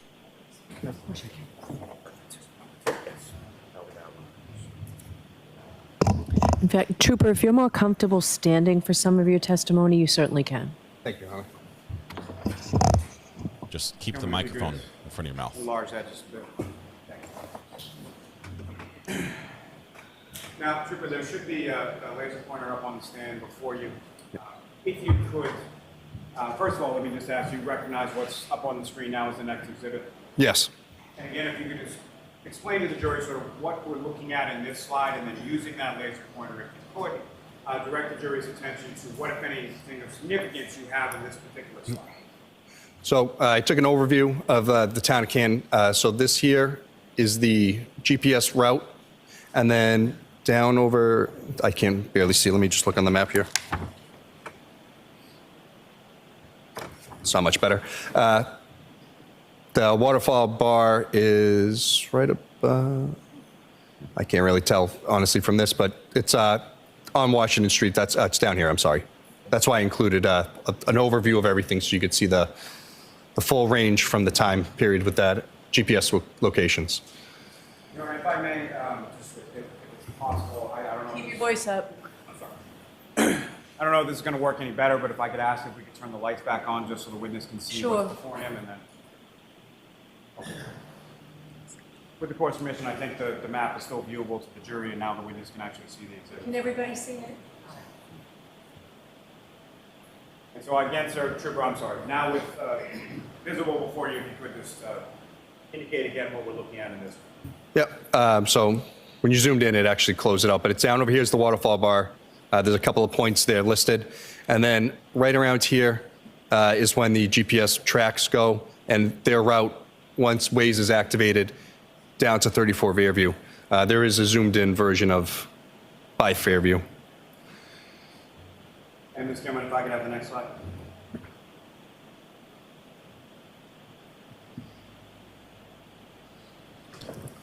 Not a sponsor. So, look at what are we looking at in this tracks. slide? LexisNexis. So this is the track. This one shows the 12:22 and 14 second GPS point where right here where the little arrow is. That's exactly where they were when the phone is registering the ascending, descending stairs, like listed in Cellbrite. If you could, using that laser pointer to illustrate to the jury where that point is in relation to where 34 Fairview Road is. Yes. So this is where they were with the ascending, descending stairs. They would continue down through this little piece here, take the right onto Cedar Crest. They continue down Cedar Crest, missing Fairview right here, and then turn back around and then come to the house. And this gentleman, if I could have the next slide.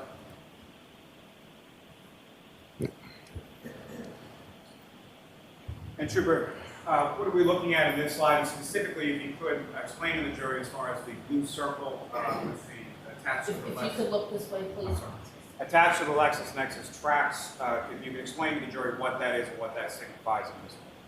Yeah, so as I said, we loaded this in through LexisNexis, and it gave us the GPS points for the route. The point is 348. I just want to double check. Yeah, point 348 is at 12:25 and 30 seconds. The blue circle is the estimated range, so how well the signal for the GPS is. And 34 Fairview is right pretty much by that L. Cameron, if I could have the next slide. Yeah, there we go. Trooper, is this essentially the same image, a little bit closer without the graphic as far as the LexisNexis? That's correct. This is 34 Fairview right here, 32, and then again, this is where all the points are for the duration. As far as the blue circle that's up on the screen, what does that represent as far as this particular point in time for this GPS point 348 at 12:25 and 30 seconds? Yes, this is as I said before, the range of accuracy due to satellite strength. So, as I said, it blows out as it loses strength, and then will come back in as it gets better signal. Gentlemen, if I could have the next slide. Again, Trooper, what's up on the screen? What are we looking at this as far as 12:25:31? Same area where the 348 is. This is part 351. Again, as you can see, strength of signal blows out and encompasses almost the whole neighborhood. All the houses around.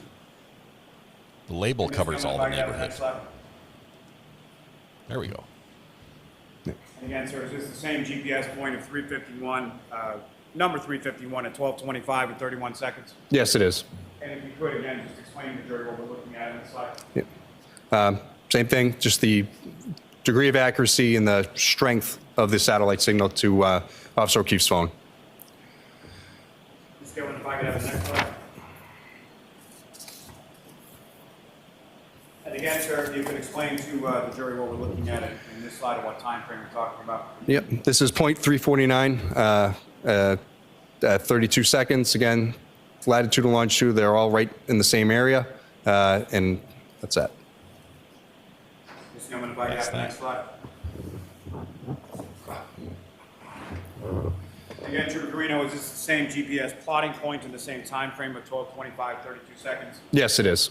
And again, if you could explain to the jury what we're looking at in this, in particular in relation to the earlier slides with reference to the accuracy that you were talking about. Yeah. So again, the accuracy blew out as it lost signal, and now it's shrinking back in as accuracy gets better.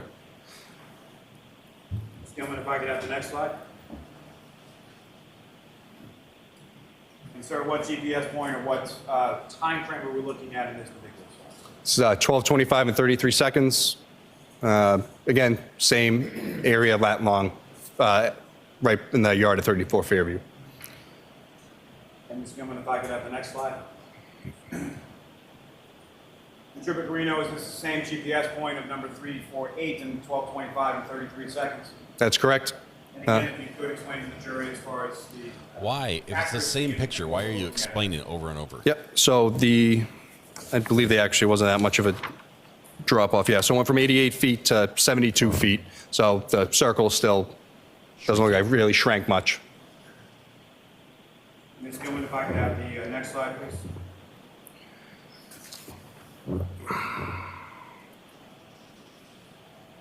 And again, Trooper, what time frame and what GPS point are we looking at in this one?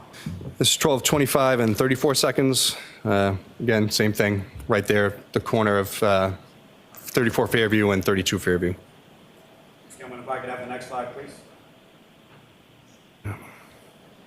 Trooper Garino, this is the same GPS point. Judge Bev, can you spare us from this duplication of Is that correct? That's correct.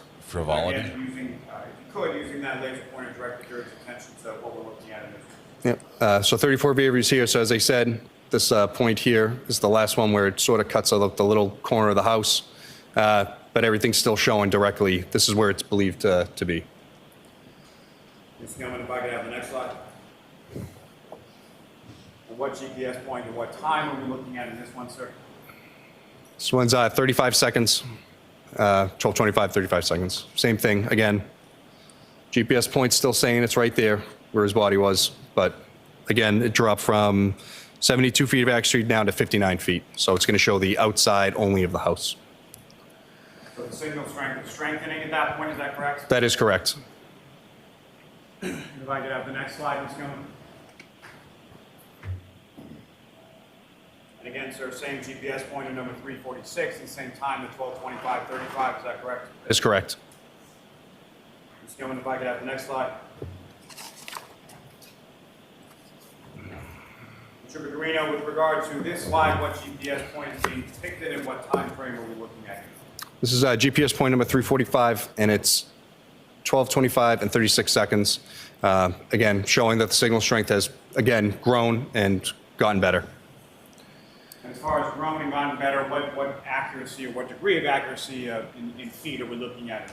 This is within 52 feet. And Ms. Gilman, lastly, from this group, the next slide.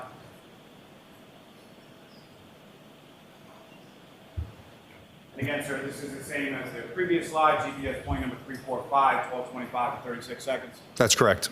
And again, if you could, using the laser pointer, just to illustrate to the jury what we're looking at. Yep. As I said, there's any plotted points anywhere other than right in this area for the rest of the night. This is where it stays, and there's varying degrees of accuracy, but there's nothing ever showing it anywhere else in that neighborhood. Yeah, Bro Chong. Yes. This tells us that John's phone at 12:35, I think it was,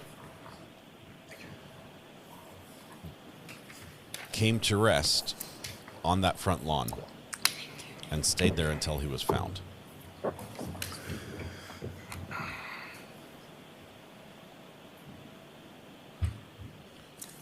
$12:35. I forget which timestamp. I'll have to look back and see what time it was. Do you have that last document? I just gave it back. Yeah. If you could take a look at that and look up when you're finished. Yep. Do you recognize that, sir? Yes, this is a second map I created with the Cellbrite locations from their native locations. The previous one was from Axiom. So I used both programs to map it. Why did you use both programs, sir? As I said, Axiom showed movement and degree of accuracy where Cellbrite doesn't. It just gives you the native locations. I used two programs so I can corroborate what I'm seeing in one is the same as the other, because if not, then I need to find out why. And as far as the information from one program to the other program, were they corroborative of each other? Yes. May I approach, Your Honor? Yes. I'm going to seek to introduce and admit the next exhibit. No objection. Okay. As one? Yes.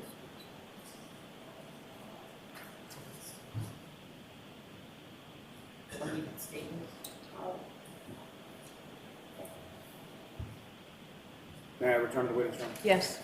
With the court's permission, may we publish this to the jury? Yes, with the lights on still? I think so. I think it's thank you, Your Honor.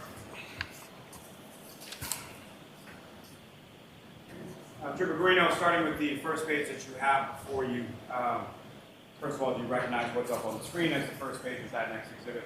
Yes, sir. And again, if you could, using the laser pointer you have before you, direct the jury's attention to what, if anything, of significance you observe in this first page of this next exhibit. Yes, so again, this is from the Waze app. They're tracked from 234 Fairview, down Cedar Crest, again, returning back here. So that's just the bottom half. I just wanted to get a closer view of where the GPS plots were from Cellbrite. And the next slide is going to...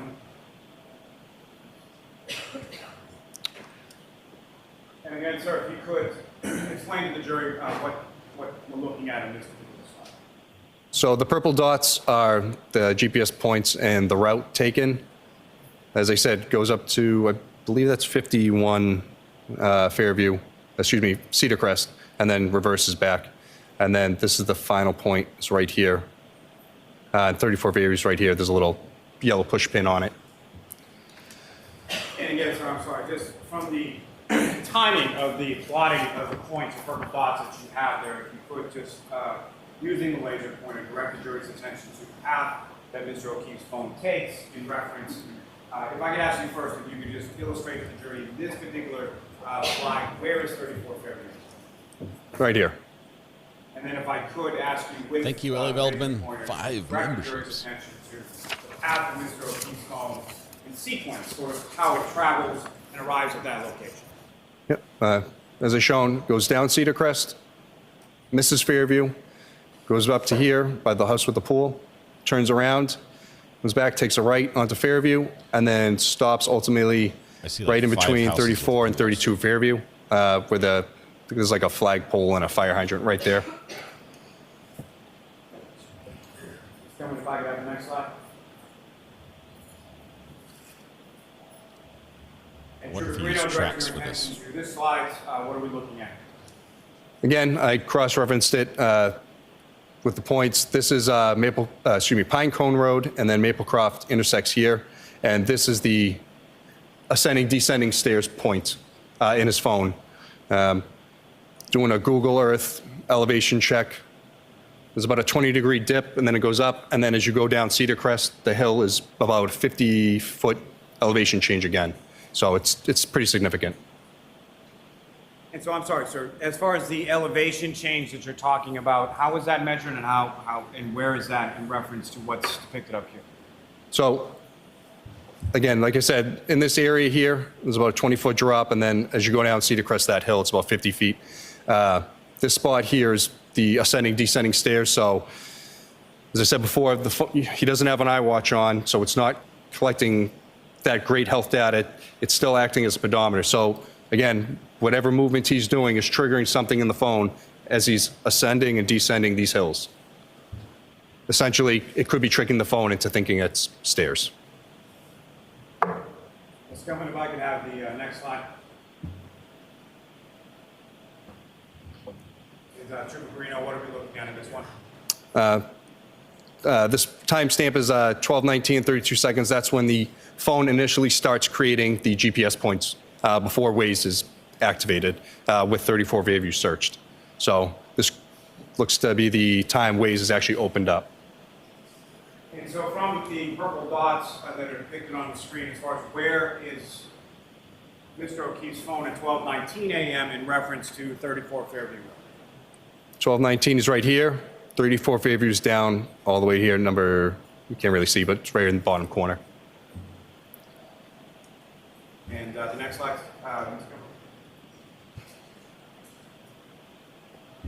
This is the same map, but just minus the tracks. The tracks graphic. I'm sorry, Trooper, I lost track of what page we're on. Is there any other pages in that exhibit for you? No, that's the last one. May I approach this to retrieve, Your Honor? Yes. Your Honor, may we approach? Okay. Trying to find out the driving time between 34 Fairview. 34 Fairview, Canton to 1 Meadows Ave in Canton. It shows it's a 6-minute drive in good weather.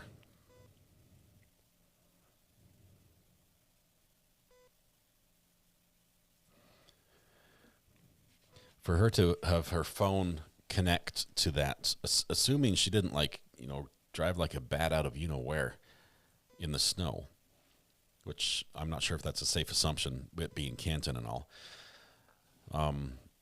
That gives us 6 minutes back. We have to dial back 6 minutes. It connected at 12:36 to John O'Keefe's Wi-Fi network, which means she's probably at least in the driveway.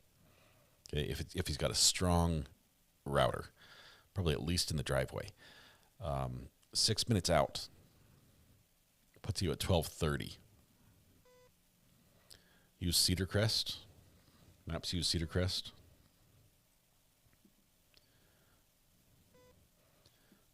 Well, the map's going to use the shortest version, right?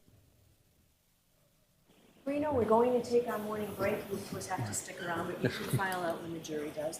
So, jurors, the lawyers and I have something that we have to do, so it'll be a little bit longer. I hear it's nice and cool back in the jury deliberation room.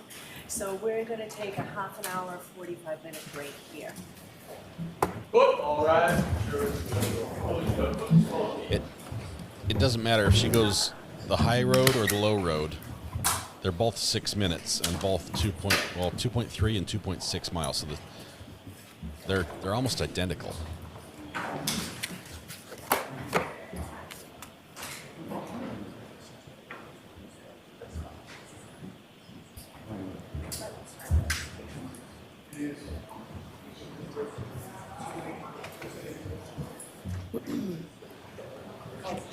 Yes. Yes, KNC.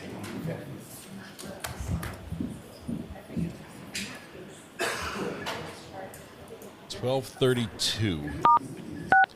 You are muted. 12:32 is when his health data stops reporting on his phone. There's no more steps reported, so the phone's not moving anymore. And by all the data we just got, all those GPS positions that sit in one place, it tells me, and I believe, that his phone came to rest at that time. Whether or not he did, it seems strange to think that his phone ended up there and he was not there, and then at some point returned and laid on top of his phone or was placed on top of his phone. That doesn't seem like an easy solution. But his phone being there at 12:32, and then Karen arriving at his house at 12:36, it puts a very tight timeline on the commute back to his house in bad weather. As a matter of fact, it cuts off 2 of the 6 minutes that Google says you need to make that trip.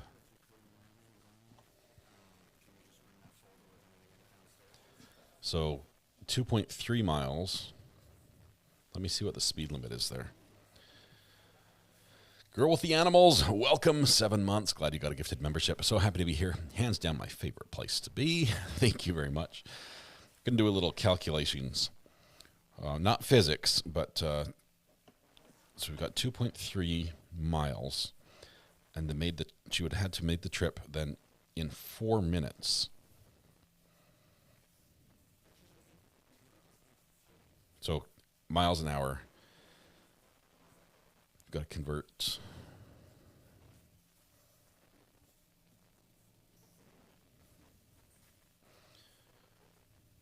So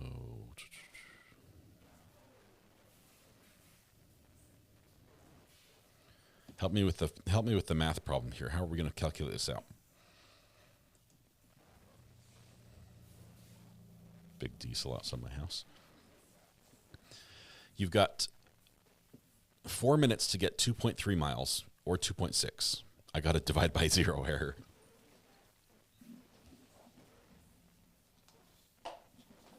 I think what we need is the problem is we've got miles per hour and minutes, so we need to convert the minutes to hours to do the math so that we're on the same page. Try asking Siri. I can try. Hey Siri, how fast would I need to drive to cover 2.3 miles in 4 minutes? Okay, I found this on the web for how fast would I need to drive to cover 2.3 miles in 4 minutes. Check it out.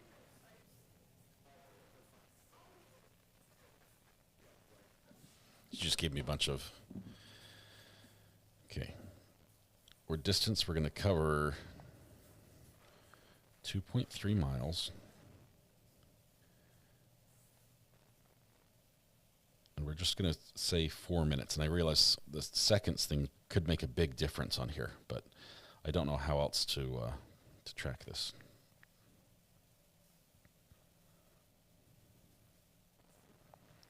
.4 minutes. So that would be, that's 35 miles an hour. So that's, yeah, that's, you guys are, greeners, you're right. That's not, they're probably 25 or 30 mile an hour streets, but that would be possible. Thank you, greeners. Appreciate the math, and thanks for showing your work.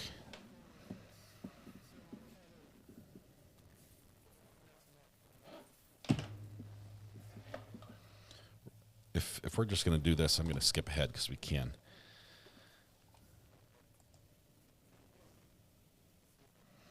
Speed equals time. Speed equals distance over time. Convert 4 minutes into hours. We did that. Since speed is typically measured in miles per hour, 4 minutes is 4/60th of an hour, which simplifies to 1/15th. Now we use the formula. Speed equals 2.3 miles over 1/15th hours equals 2.3 times 15 equals 34.5. You need to drive at 34.5 miles per hour to cover 2.3 miles in 4 minutes. Okay. But the weather is bad, which makes it unlikely that speeding, which I think that was, because Google's going to tell you that that if it takes 6 minutes to get there, it's because it's following the speed limit. Hang on, let me jump ahead. We've got a long break here. And apparently we only get to see the fan during it. Okay, here we go. This time. Okay, here we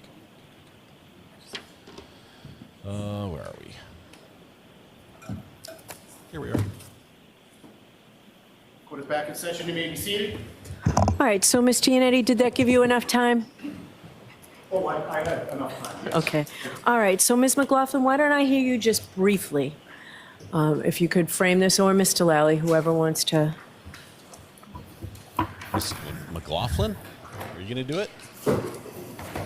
Yeah, sure. The Commonwealth is moving to introduce a Google search the defendant conducted at 1:27 p.m. on January 29th, 2022. The Commonwealth would argue that the probative value of this Google search outweighs any prejudice to the defendant. The search in question is at 1:27 p.m. before the defendant had spoken to law enforcement. She conducted a search for DUI attorneys. The Commonwealth thinks that this is appropriate for the jury to hear, as it rebuts the Bowden defense that the defendant has laid out. Not that she did not intend to commit John O'Keefe. The defense has been that the defendant is essentially, what's been represented in opening court was framed that she had no intent or opportunity to commit these crimes. Further, that she was not intoxicated at the time. So the Commonwealth feels that the probative value significantly outweighs the prejudicial value. It goes to her state of mind at the time that the search was conducted. Further, it also rebuts that there was any impropriety in the police investigation, or that, as the defendant has put it, that the police did not search any or investigate any other potential culprits. It also would go to the defendant's consciousness of guilt at that time. This statement is before she voluntarily gave an interview with law enforcement. It goes to her state of mind prior to that interview. And so for all those reasons, the Commonwealth would suggest that Google search is appropriate, and it's not a typical case where it's an invocation of counsel, where law enforcement had not engaged her, and it goes to her state of mind at that time prior to any police involvement, and further to rebut that there was any improprieties in the police investigation, or that they should have investigated anyone else. All right, and I appreciate, Mr. Lally, you bringing this to our attention to give us time to look at it. Ms. McLaughlin, I appreciate that you provided a very strong limiting instruction proposal. I'll hear you, Ms. Giannetti. Thank you. Your Honor, you had asked that I produce proof of the phone this is call bad. from Michael Proctor to my Oh, client. I didn't say proof. No, I asked if that was coming into evidence. Okay, well, I'd like this marked for identification for the purpose of this argument, if I could. Sure. He's mad. He's mad. It's been redacted. Okay. Proof of the phone call from Michael Proctor to my client? So let's have it marked for ID before I hear you any further. So Madam Court Reporter needs to mark it. L for identification. All right, and if I may have that. Thank you very much. Just give me a minute, Ms. Giannetti.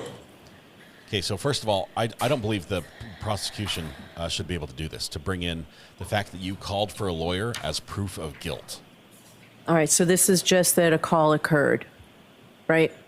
That a call was made from Michael Proctor's personal cell phone number, you can see the last 4 digits there, to my client at 1:19 p.m. on January 29th. Okay. Approximately 8 minutes before she calls to investigate a potential DUI attorney. Okay, so focus on the law for me and tell me why I should exclude this. Of course, yes. With regard to the cases that the Commonwealth has cited, I think the court has seen, one of them is an unpublished opinion, the other is a homicide case. They couldn't be more distinguishable from this case. With regard to the unpublished opinion, that appears to have been a gun charge where the defendant in that case did a search for a 9mm handgun on his cell phone. He did not ask for Google or search in Google for a handgun attorney. He made a specific inculpatory search that the court ruled was relevant, and it was not outweighed by the danger of unfair prejudice. In this case, we have a person being contacted by the police and then doing what a citizen has every right to do, which is to look for an attorney for representation. There is zero probative value to that, other than she's presumed to be innocent and she's seeking an attorney to defend that presumption of innocence. That's it. There's zero probative value. But there is extreme and unfair prejudice in this case. Your Honor, the limited instruction that the Commonwealth has provided asks this court to instruct the jury whether her action in doing an internet search for an attorney indicates feelings of guilt by a defendant. Oh. I can't even believe that argument's being So made. let's just focus on the law. I'm trying to, Your Honor. I'm All right. flabbergasted. So what I'm going to do then is I'm going to stop you. So on the balancing act that I have to do, I find that the probative value is outweighed by the prejudicial impact. All right. So I'm not going to allow it in, Mr. Lally, in your case in chief. Now, if you feel that through this witness or through any other witness, Mr. Lally, that it then is admissible, I just ask that you come to sidebar beforehand. Absolutely, Your Honor. Okay. All right, let's bring Trooper Garino back in, please. Good call by the judge. Your Honor? Yes, please. Let the jury infer that my client is guilty because they sought a lawyer. Clearly, only bad people need lawyers. Yeah, that argument was terrible. I will give Lally props for raising that outside the presence of the jury first and saying, hey, this is what we'd like to do.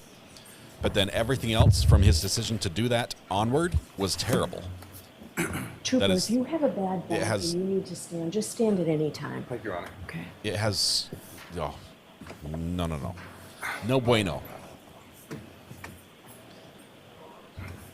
I'm glad that's not coming in. I hope it doesn't come in any other way. I hope it doesn't find a back door to squeeze that information in, because that is terrible. Especially the premise that he was stating there in his motion. And his argument was that, look, it's proof that she's guilty. She looked for a lawyer.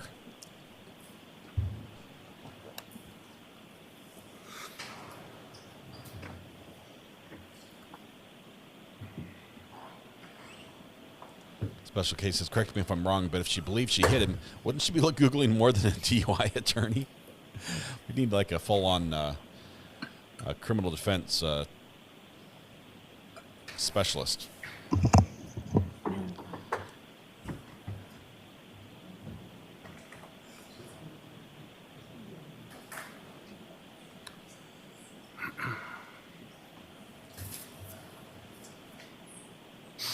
Okay, and plus add to the fact that information, that exhibit that Mr. Yannetti got admitted, that is the record of Proctor calling her.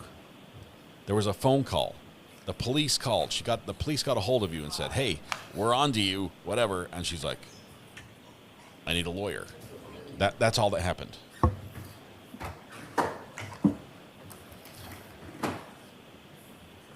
Oh, they have a point. They have a point. It's just not fair, or I think legal, to make that argument in front of the jury. Prize for the jury.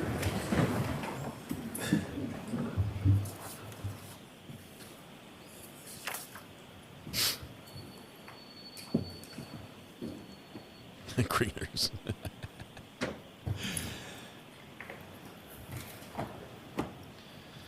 Yeah, on all my searches for tax shelters, offshore tax shelters, is just for a project, a book I'm writing. Greeners.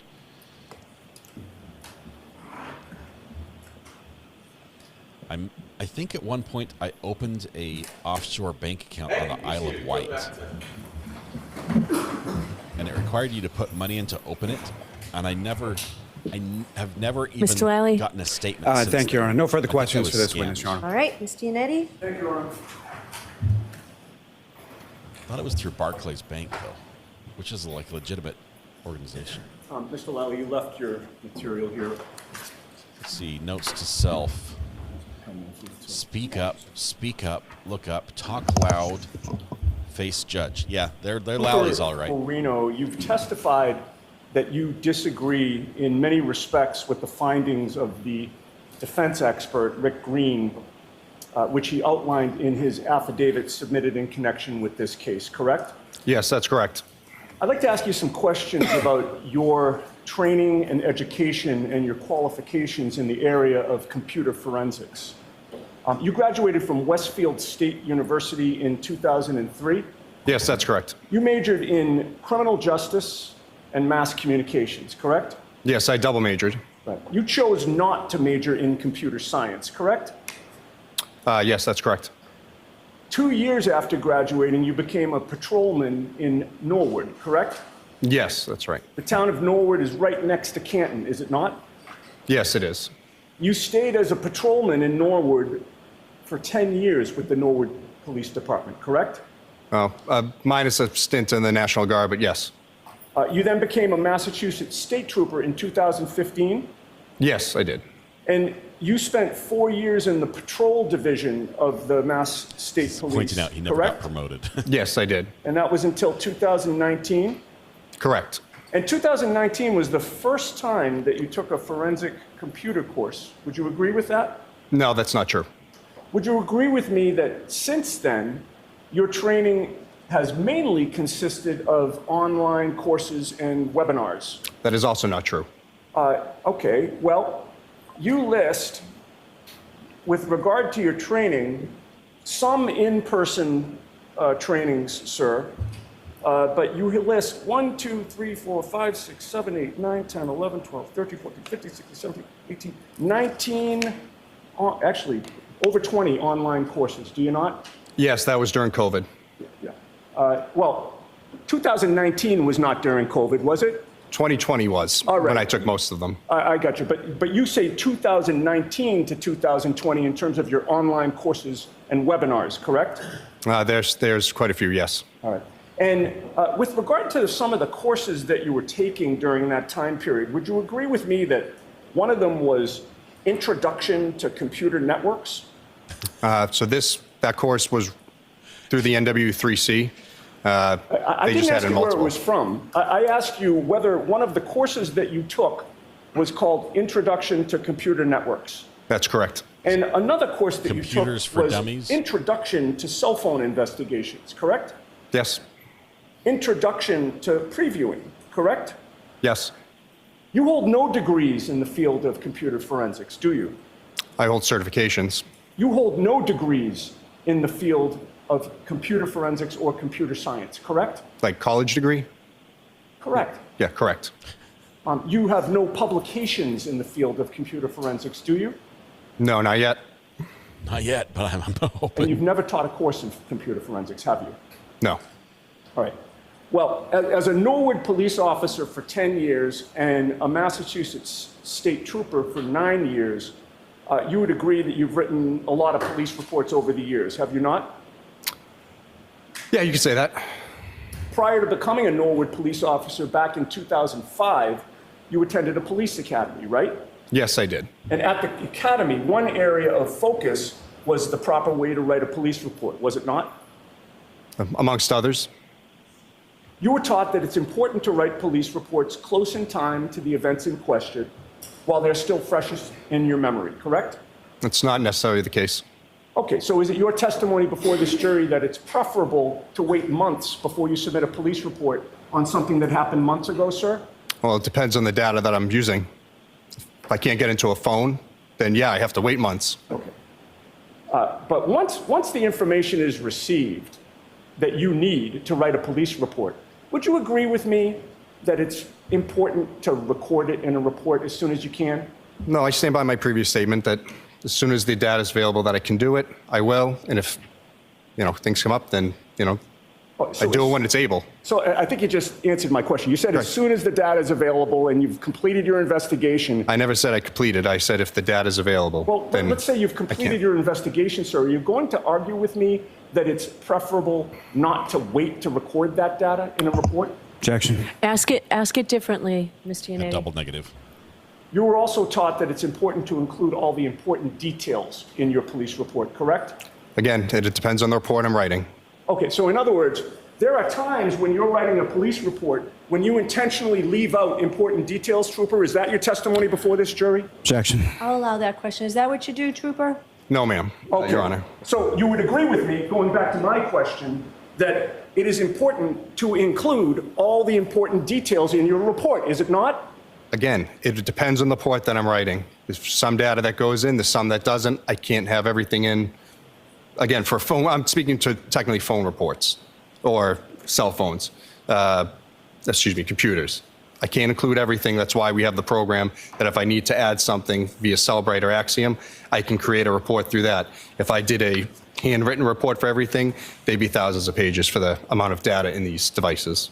One purpose of writing a police report is to share information with your fellow investigators, is it not? I suppose so. Another purpose of writing a police report is to be fair to the people that you're investigating by explaining as best you can what happened, correct? I don't understand that question, Denham. Okay.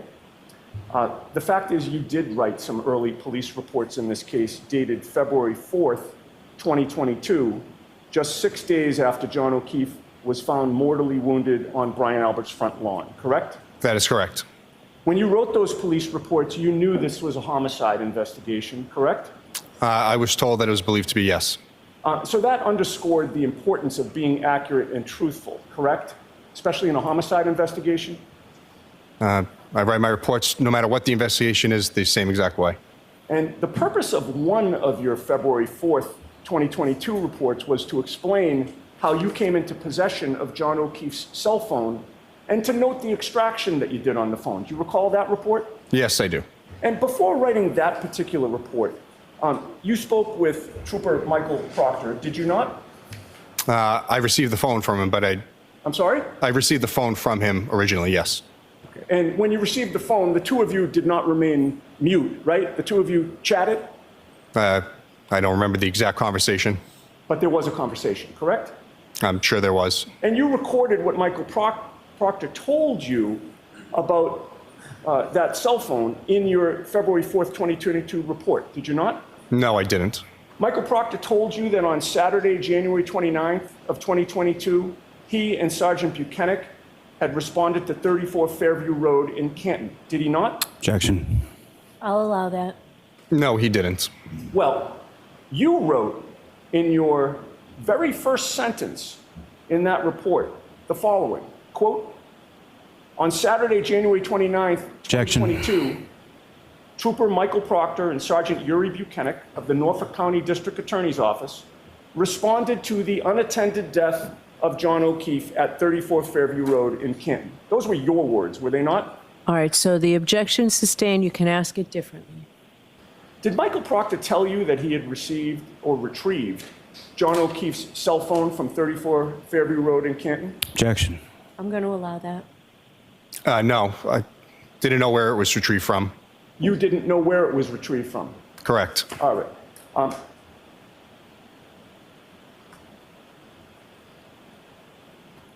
But you did include in your report that while Proctor and Buchanan were on scene, they retrieved the cell phone of John O'Keefe, correct? At some point during the day, they did. I don't know where from. So there's multiple. Yeah, I'm asking about your report, Trooper. You know I'm questioning you about your report. No, I understand, and I'm explaining. I don't know what scene You don't get to it's explain, sir, most respectfully, until Mr. Lally questions you. Objection, Your Okay, Honor. so no comments. I think to speed things along, do you have your report with you? I do, Your Honor. I think it'll make it easier, Ms. Can you read Giannetti. the first two lines of that? Let him grab it. It's getting spicy. I'm going to need some water. I'm turning up the volume so I can hear getting it. Go. Can you read the first two lines to the jury, please? Yep. On Saturday, January 29th, 2022, Trooper Michael Proctor and Sergeant Yuri Buchanan of the Norfolk District Attorney's Office responded to the unattended death of John O'Keefe at 34 Fairview Road in Canton. Through his investigation was found O'Keefe was a victim of a motor vehicle homicide. While on scene, Trooper Proctor secured O'Keefe's phone and brought it to the Norfolk DA's office for forensic analysis. Okay. So you'd agree with me that you included that clause, while on scene, they secured his phone, did you not? I did write that. Okay. And that was back on February 4th of 2022, correct? Yes, it was. Within 6 days of John O'Keefe being found mortally wounded on Albert's lawn, correct? Yes, sir. And at that time, you knew that the crime scene was 34 Fairview Road, correct? No. Yet you put in your report while on scene, did you not? Yes, I don't know what scene they recovered from. I know they went multiple places on the 29th. They didn't get back to me till 7:30 that night almost, when I first got the phone. Well, you'd agree with me that the Canton Police Department wasn't the crime scene, correct? I never said crime scene in my report. I wrote scene. Okay.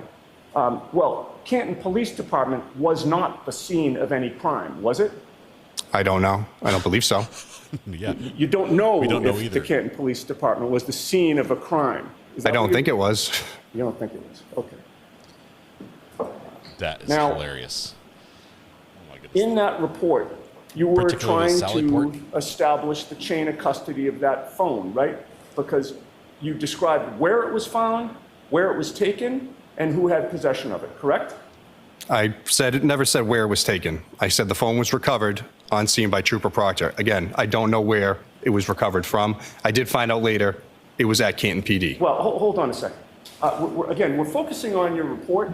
I know, I'm reading it. As opposed to details you want to fill in now, okay? Okay. With regard to, you just testified that you never said where it was taken, yet previously you said it was taken to you, was it not? No, I said recovered from. What the scene location? Did Trooper Proctor take the phone to you and Yes. hand it to you? Yes, he did. Okay, so it was taken to you, correct? That is correct. All right. So you described in your report where it was found because you said while on scene, correct? Correct. And where it was taken to you, correct? Yes, sir. And who had possession of it, which was initially Trooper Proctor in terms of your observations, and then you, correct? That is who brought me the phone to the DA's office, yes.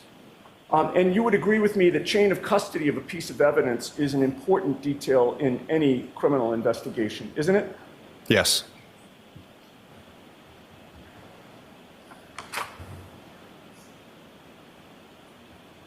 Would you agree with me that someone reading your report or listening to it as the jury listened today would understand you to be saying that Michael Proctor seized John O'Keefe's cell phone at 34 Road in Canton? Objection. Sustained. All right. I'd like to ask you some questions about the extraction that you discuss in that same February 4th, 2022 report, the very same report. In that report, after you name the tools that you use to extract data from the phone, you indicated that a copy of that cell phone extraction was placed on a state police server, or was it a DA's office server? DA's office server. Okay, on a server so that it could be accessed there, correct? That is correct. But that extraction you placed on the server did not include all the potential data on John O'Keefe's phone, did it? How do you mean? Well, didn't you indicate in your report that the extraction was not inclusive of all potential data contained within the device? No, that's not true. All right. Well, the extraction that you did contained communications, iOS messages, phone calls, social media communications between John O'Keefe and Karen Reed, correct? Yes, that's correct. And it contained communications between John O'Keefe and Jennifer McCabe? Yes, that's true. It contained communications between John O'Keefe and Kerry Roberts? I can't recall. All right. But it did not include any communications between John O'Keefe and Julie Albert, did it? Again, I can't recall. And again, I'm talking about that initial extraction. That initial one didn't include any communications between John O'Keefe and Chris Albert, did it? I only created one extraction of John O'Keefe's phone. All right. That extraction report also did not include any location data, did it? No, it did. You didn't note any location data in that initial report, did you? In the February 4th report? Correct. I didn't go through the data at that point. All right. This is just my extraction report saying that I got the phone, it was extracted and placed onto the server. And then I wrote, this report is not inclusive of all potential evidence, potential data contained within this evidence. When was the first time that you reported on location data in this case? I don't remember. It wasn't until April of 2023, correct? Well, there was a reason for that. Well, I didn't ask you if there was a reason for it, sir. You understood my question, didn't you? That's correct. My first report regarding was in January. We're talking about John O'Keefe's phone now here. Yeah. You did not report on the location data on John O'Keefe's phone until April of 2023, correct? I didn't look at the extraction initially. And you also did not report on any Apple Health data until the spring of 2023, correct? Again, I didn't look at the phone extraction. Trooper Proctor would have looked at it. I would have loaded it and given it to him. Okay, so Trooper Proctor had access to the phone first, and then you took care of it, correct? He had access to the extraction that I would load onto Cellbrite for him to look at, where you can't change the data. That is correct. Okay. And you would agree with me that you didn't address John O'Keefe's health or location data in any formal report until that April 23 report, correct? That is correct. I never went through it. Right, and you submitted your report in April of 2023 after you became aware of an affidavit filed by the defense expert, Rick Green, in which Mr. Green extracted and analyzed John O'Keefe's location data and his movements according to Apple Health data. Isn't that correct? Yes, that is correct. Before Rick Green submitted that affidavit, no member of the state police homicide investigation team, including you, had ever looked at or at least reported on the location data for anyone present at 34 Fairview, correct? For the devices that we had, sir? For John O'Keefe's device, for Jennifer McCabe's device, etc. I can't speak to that. I don't know. All right, but you didn't, correct? Again, I didn't look at the extractions until later. Right. So you hadn't looked at John O'Keefe's location data in particular prior to Richard Green pointing out the location data in his affidavit, correct? Again, I don't know. I wasn't asked to look for that data when I did look at it. On it, correct? Yes, there's no report until then. Right. Same with Jennifer McCabe's location data. You didn't report on that either, correct? I didn't look at Jen McCabe's phone. All right. You didn't report on Brian Albert's or Colin Albert's or Brian Higgins' location data. Would you agree with that? I didn't have any of their phone extractions to get that data, so I wouldn't be able to anyways. But when you finally did check the location data, I want to ask you about your testimony on direct examination that you believe that at a certain point, with regard to John O'Keefe's phone, the accuracy of the GPS points was within 3 feet. Do you remember that testimony? Yes, sir. All right. Can you show me where in any of your reports you specify that the GPS points are accurate within 3 feet? I don't know. I don't have it in front of me. In my reports or the Axiom report? Yeah, no, any reports that you have in front of you or any that you reviewed, where is that?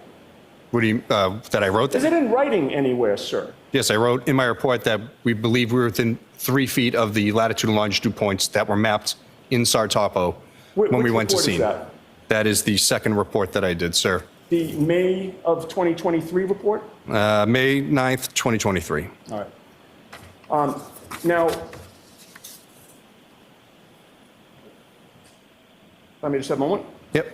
It's page...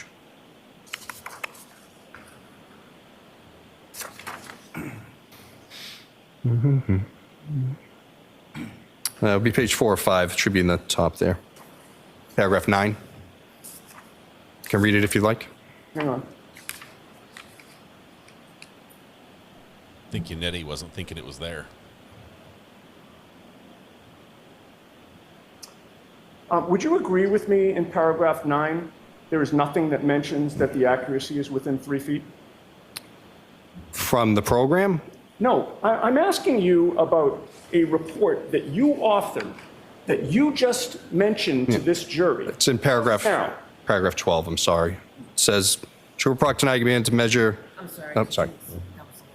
Sorry, I'm sorry.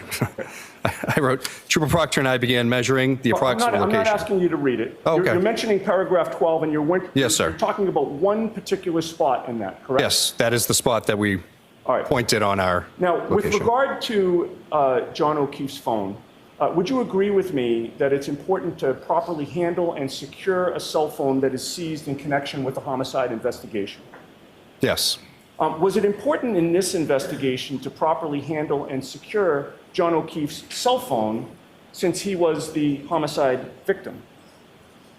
I mean, it was. We locked it in a secure evidence lab. All right. Well, you testified that the first time you reported on in your investigation or your evaluation of the location data, that was in your April 24th, 2023 report, correct? Yes, sir. And in that report, you revealed that you looked at his location data using Axiom software, correct? Yes, sir. And Axiom is a competitor of Celebrite? Did you say that? Yeah.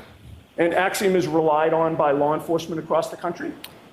I believe so. And you relied on it here in terms of this issue of the location data, did you not? I used multiple programs, but yes, I used Axiom as well.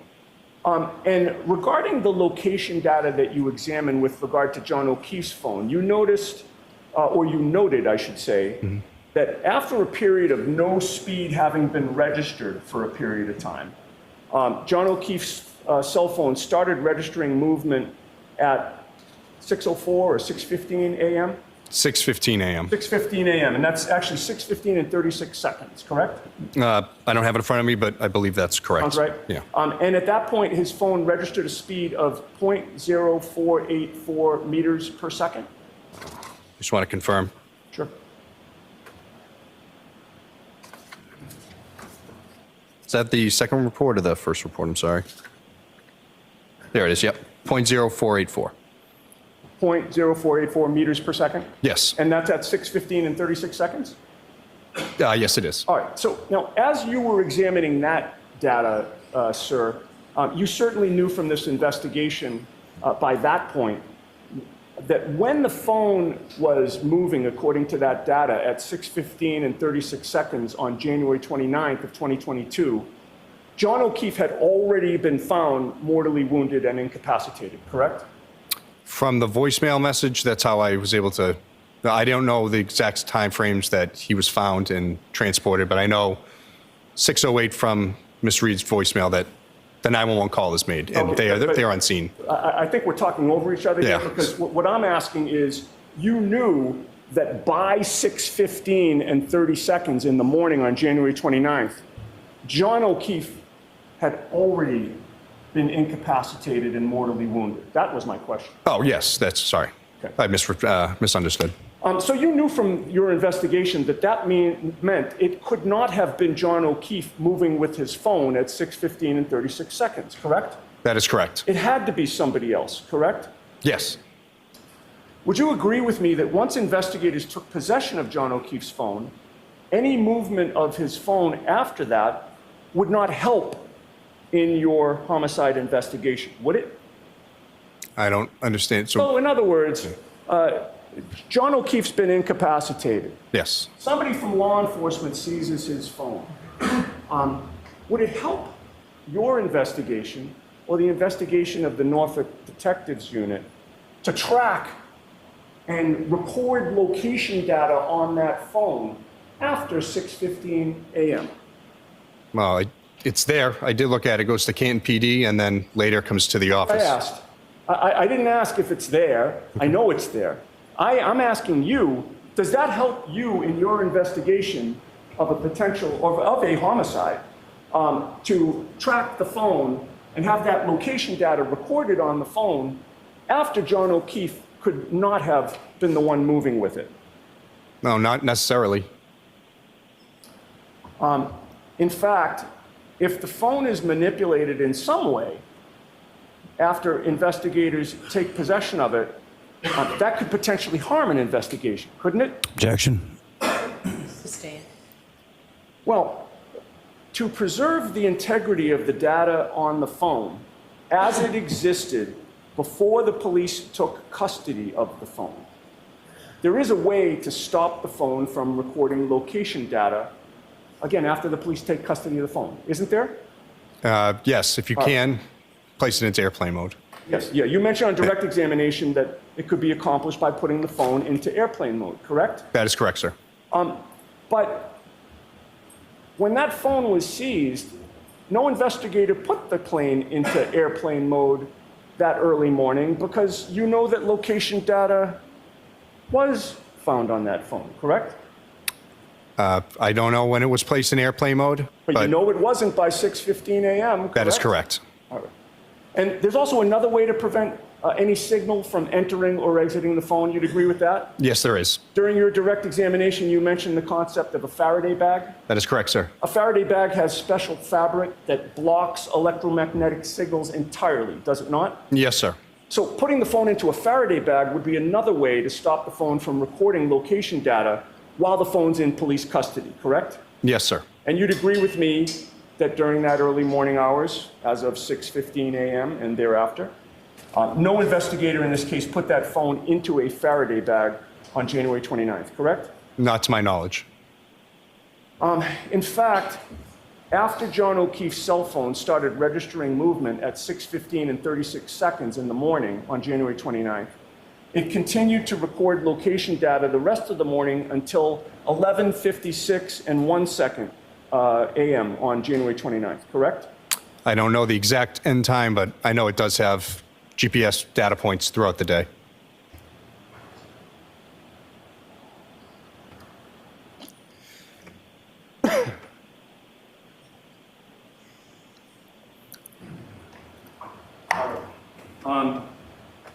So you would agree with me that for several hours after the police had the phone, it was not put in a Faraday bag and it was not put into airplane mode, correct? That is correct. All right. Now, with regard to the voicemails that you've previously testified to and that the jury has heard and they've been introduced into evidence, you had testified on direct examination that Karen Reed's phone connected to the Wi-Fi at 1 Meadows Ave at approximately 12:36 in the morning? Yes, sir. So you can testify based on that by 12:36 in the morning, Karen Reed was not at 34 Fairview, correct? That's correct. And that was the first of those voicemails that you testified to, correct? That was the I hate you voicemail? Yes, that's 1237, correct. Okay. And that voicemail and every other voicemail that the jury heard was left after Karen had left 34 Fairview, correct? Yes, sir. And except for the one at, after 6 in the morning, the 4-minute one when she went back, we heard that one. But all the other ones were apparently left when she was at One Meadows, correct? I can't speak to where she was, but... But she wasn't at 34 Fairview. Yes, that's correct. She wasn't at 34. And you would agree with me, based on those voicemails and what you know about them and what we've just discussed, that no one at 34 Fairview, including Jennifer McCabe, could have witnessed Karen Reed outside that residence at 12:45 a.m., correct? No, I don't believe so. So you agree with me? No one could have, including Jennifer McCabe, could have seen her at 12:45 at 34 Fairview? As I said, she auto-connects to the Wi-Fi at 12:36, so no, she wouldn't have been there. All right. Now,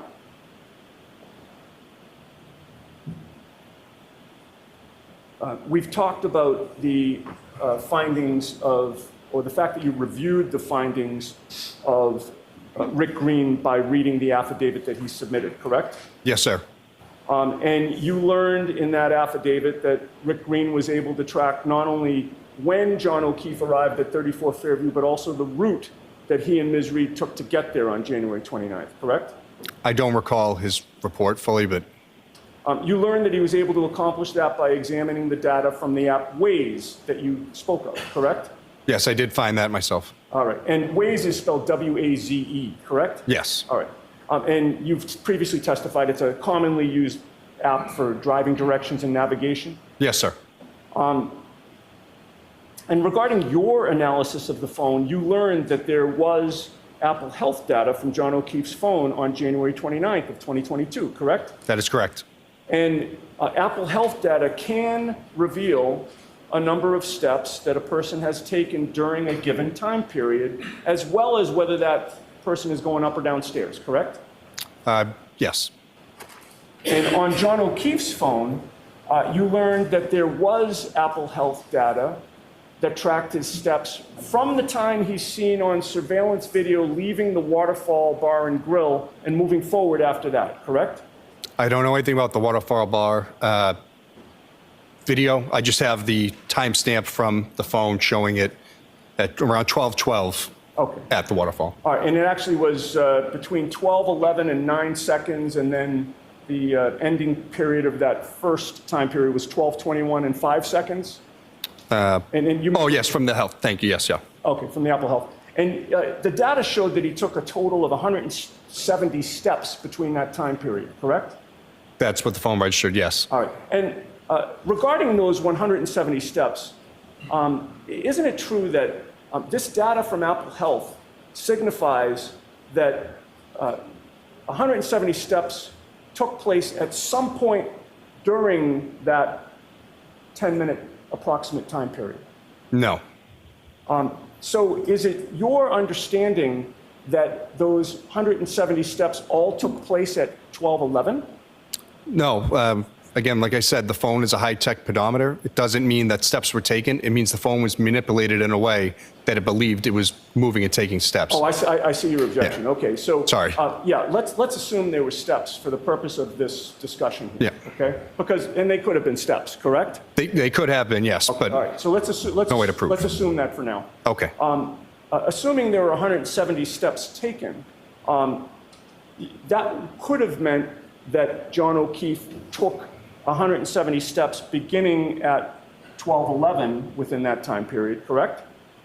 It's saying that, again, the time frame that it gave me is 12:11 to 12:21. Right, yeah. So in other words, he could have started walking at 12:11, correct? Yes. All right. But he also could have taken that 170 steps closer in time to 12:21, correct?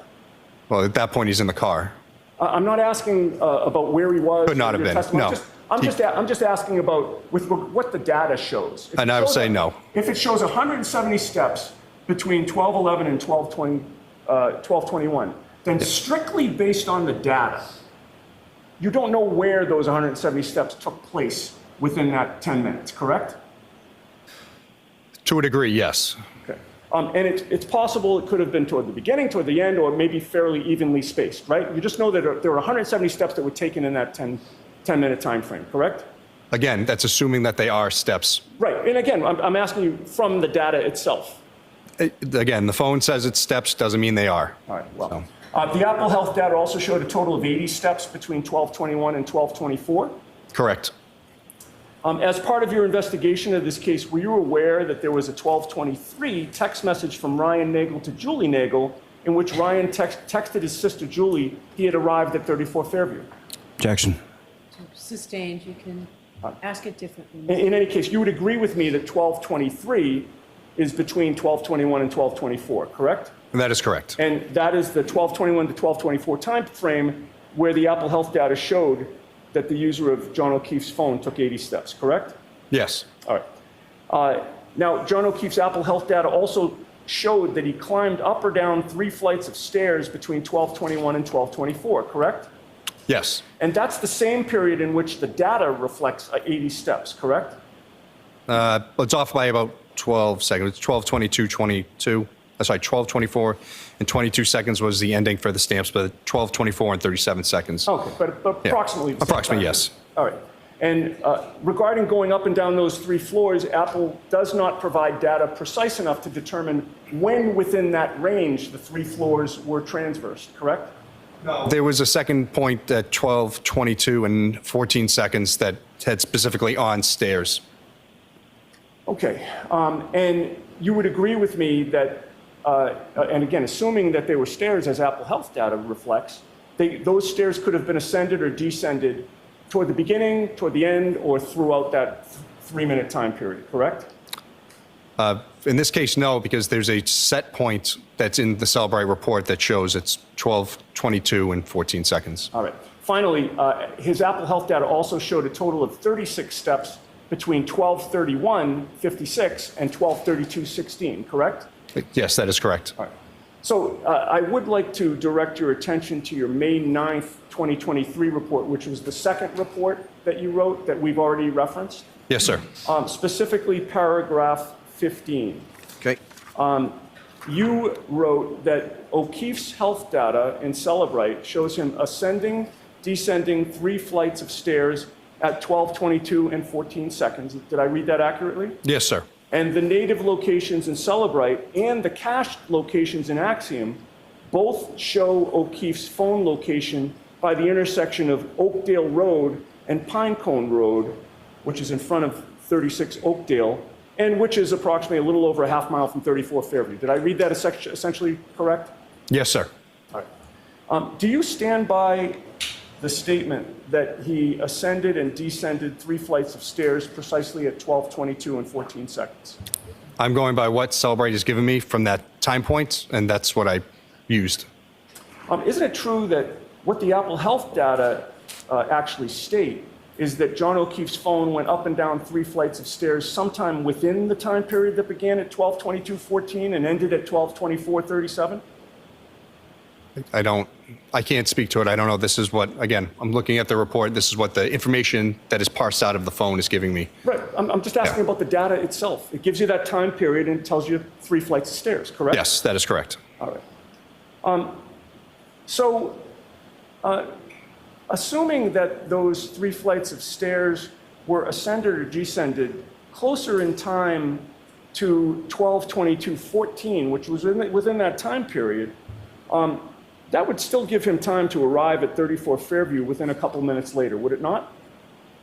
I'm sorry, the time? Yeah, so we have a time period that you've agreed with, which is 12:24:14, ending at 12:24:37, right?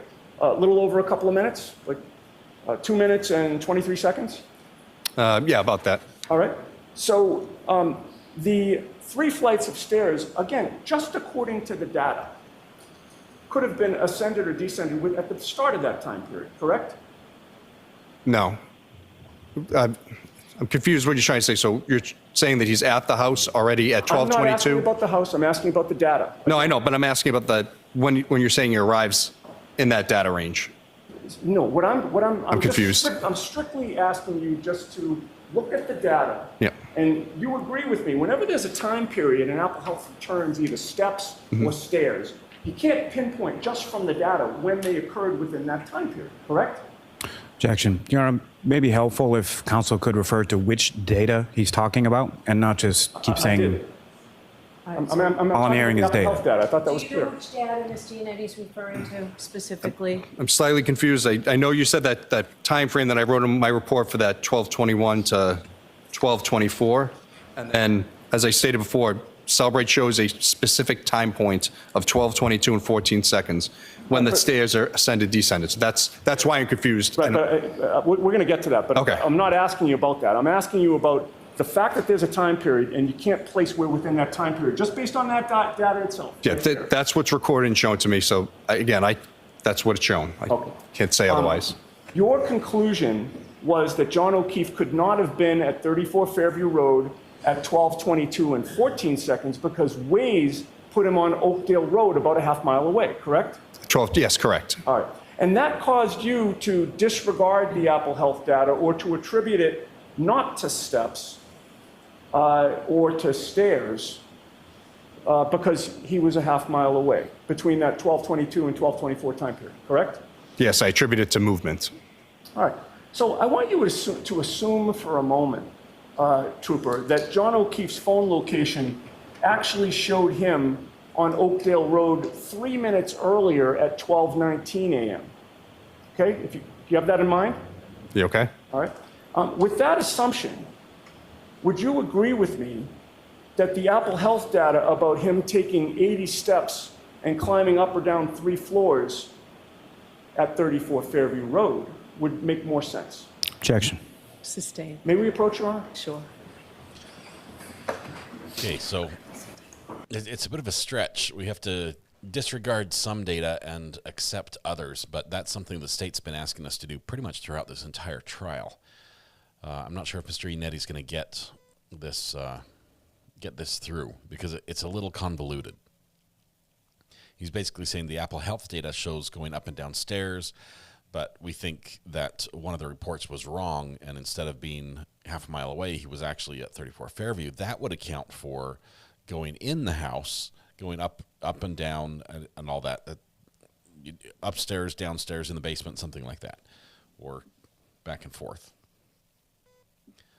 Let's see if this gets through. I don't think they're going to allow it, just because I don't think the judge is following the argument. Maybe he can, here at sidebar, he can set it up in a way that she can follow and that we can all follow. But happening right now at the same time, we do have a hearing with Alec Baldwin. While they're at sidebar, let me just show you just a teensy bit of in that particular, one.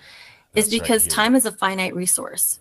The It's a Zoom recordings hearing. alone that were disclosed related to Hannah Gutierrez Reed are so significant and substantial that if we take an average of the time that it would take to listen to each of the calls and we dedicated She's reading her statement. She's reading it. What's happening in that hearing is, for Alec Baldwin, is they're trying to get the state or the judge to order Hannah Gutierrez to testify in that trial. We're going to see if, obviously Hannah does not want to. And they're going to see if they can order her to do Sir, that. are you aware that apps on an iPhone may pull data from 3 different clocks when they're timestamping location data? You mean like Mac Absolute Time or Apple I'm Cocoa asking Time? you. Are you aware? Multiple timestamps that are in an iPhone, correct? That's not my question. My question was, are you aware that an app on an iPhone may pull data by choosing from 3 different clocks when it timestamps location data? Yes. What are those 3 separate clocks? Depends on the program. It could be the Mac Absolute Time. It could be the Unix Epoch Time. And sorry, there's like 2 others. I don't remember them all off the top of my head. With regard to John O'Keefe's actual iPhone, did you research what clocks were available for apps to pull data from? No, I didn't. Are you aware that those 3 clocks can vary in time? Yes. Sometimes for a matter of seconds. What do you mean? So In other words, the 3 clocks could be seconds apart, correct? I would have to see the data. And you would agree with me that sometimes the clocks could be off by 3 minutes, correct? No, again, I would have to see the data. May I approach? Yes. Mr. Lally, did you get a chance to look at that? He says no. This is new information. If Mr. Lally has something that he's not been able to see before, it looks like he's got some sort of article, probably something written talking about the technical problems in. He has to argue against this now. Well, he's.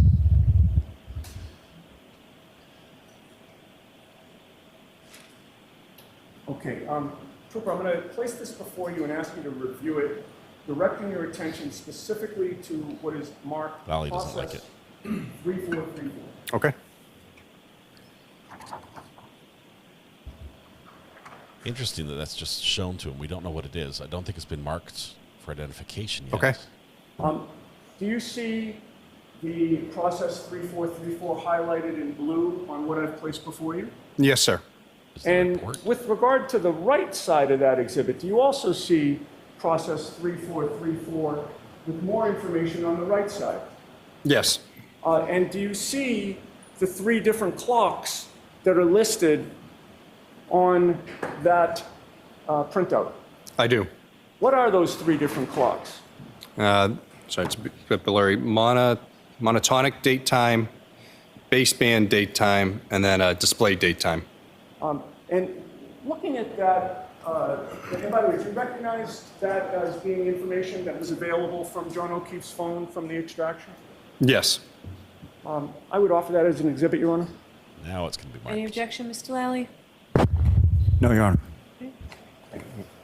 It's an extraction from the phone, so I don't What are think we he can going to object. call that, Mr. Yannetti? The get out of jail free Are we card. going to refer to that? It could be called, you know, a printout regarding 3434, Okay. or printout from John O'Keefe's phone. Seconds wouldn't matter, Thank but you. if it's minutes, that could Now be you an have issue. Exhibit 640 in front of you, sir. Looking at 640, is it clear to you that those 3 clocks were not in sync regarding that one process number? Yes. In fact, the monotonic clock regarding this particular Waze artifact from John O'Keefe's phone says 2:22 a.m., while the baseband and display clocks have timestamps 3 minutes earlier, correct? Yes. So if there's a 3-minute difference between the clocks, well, strike that. Do you know, with regard to that 2:22 a.m. location data on Waze, do you know which clock Waze was using for that? Or the iPhone was using with Waze? I don't. Didn't look through Axiom. I was using Cellbrite for that. Okay. But certainly that would have been available to you had you looked at it, correct? Well, but the artifact you show me is from the power log. It has nothing to do with the GPS, so it's not correct. You could have looked at that exhibit, right? Yes, the information in that exhibit to see the 3 different clocks, sir? Yes, but I can explain why this is incorrect. All right, maybe Mr. Lally will ask you. Sounds good. But you would agree with me if there's a 3-minute difference between the clocks and you don't know which clock was used to put John O'Keefe's phone on Oakdale Road at 2:22 a.m., that could explain. Let me just have a moment. What did I say? It's not 2:22. No, I know what you meant. Thank you, Mr. Jackson. Thank you. I'm sure everybody else did. With regard to the 3-minute discrepancy between the clocks, and you've said you don't know which clock Waze was using to put John O'Keefe's phone on Oakdale Road at 12:22 a.m. That could explain the discrepancy between the Apple Health data and the Waze data, could it not? No. But as you sit here today, you don't know whether Waze was relying on the baseband, display, or monotonic clock, correct? Again, that's not Can't be used for that. Now, you're aware that Jennifer McCabe signed a consent form on February 2nd of 2022 for her cell phone to be imaged? Yes. And a full forensic extraction was performed on that phone sometime shortly after February 2nd of 2022? I don't remember the exact date. I didn't download her phone. But in any case, you generated a Celebrite full file system extraction report on May 31st of 2022, correct? Yes. And you were aware that that Celebrite report was the one that was turned over to the defense in this case, correct? That is correct. But you'd agree with me that that extraction report didn't contain anything close to the full file system, despite the name on it, correct? It did. Well, that report was filtered to return only Jen McCabe's communications with Karen Reed, Kerry Roberts, John O'Keefe, and Kaylee Furbish, correct? That is not correct. Did Michael Proctor instruct you to pull only those communications? Objection. Sustained. You didn't seek to obtain any of Jennifer McCabe's communications with her sister, Nicole Albert, did you? I didn't go through, like I said, didn't go through Jen McCabe's info. And you didn't seek to obtain any of her communications with her daughter, Allie Albert, did you? I'm sorry, Allie McCabe. Objection. May we approach? Sure. This is getting to the whole thing that Jen McCabe was able to delete some personal communications with her daughter off the phone before it was turned over. Mr. Lally, big sigh, and an objection. Guess who's still talking over on the other trial here? Listed as being added. And so the prejudice is that it does impact our case and our presentation. And then your judicial estoppel is talking about fast and loose, but you're also that, they took one position and then they took another position, but you're talking about all in the same, I don't know, what is it? 48-hour period? What?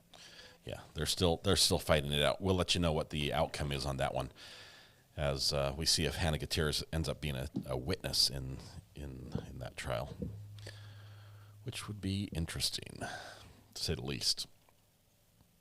All right. Meanwhile, we're going to fast forward just for a bit here on Karen Reed, so we can get to the end of the. Oh, we were at the end right then. Let's go back.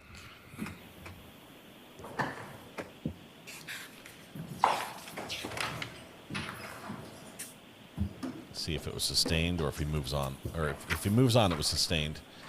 You would agree with me that the full forensic image of Jennifer McCabe's phone was not shared with the defense until it was requested by us in October of 2022, sir? That is not true.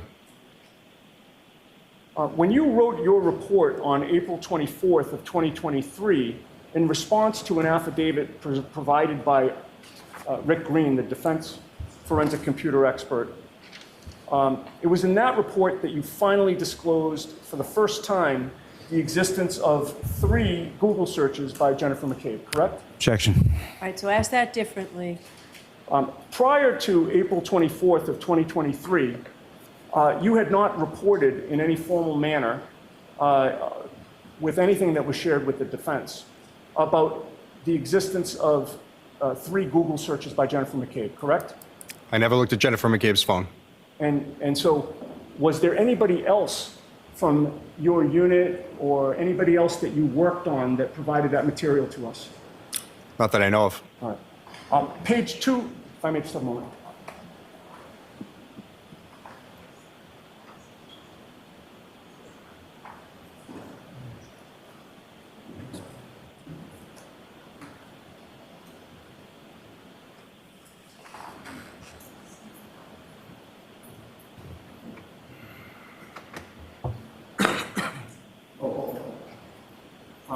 Your Honor, we don't have a printout, but I have it on a. So don't approach the witness with that? Okay, show it to Mr. Lally first.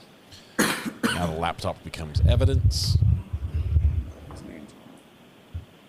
His name's on it. So I'm going to see if I can Yeah. place this before you without destroying the I got it. computer. Yep. Sorry, sir. You take a moment to familiarize yourself with that. Do you court understand, reporter is just or itching to can put you a sticker tell on the that jury thing. what that is? Yep, this is you could put in a PDF. This isn't one I gave to you. This is a PDF version of the UFED reader report that I gave. So I gave the portable Cellbrite version to you. This is a copy of it, and I will not testify that anything in this is correct, because this could have been filtered. But your name is on there, is it not, sir? Yes, it is. All right, and what's the date? May 31st, 2022. Thank you. Yeah. Wow. He won't testify to anything. That's not my document. Not good. You'd agree with me with regard to that April 24th of 2023 report.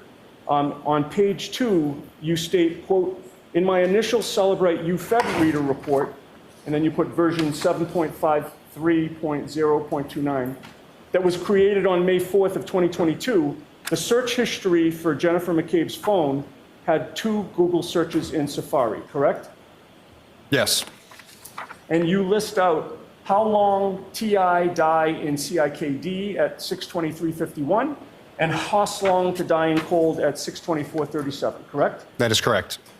And by the way, with regard to the timing of those 2 particular searches, you are aware, are you not, that Jennifer McCabe placed a call to Brian Albert at 6:23:0?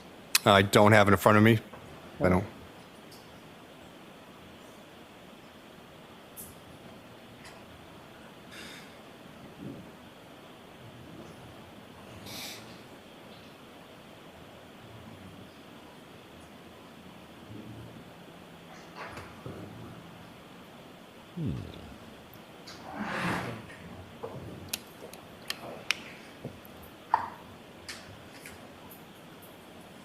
Can I approach you? Yes.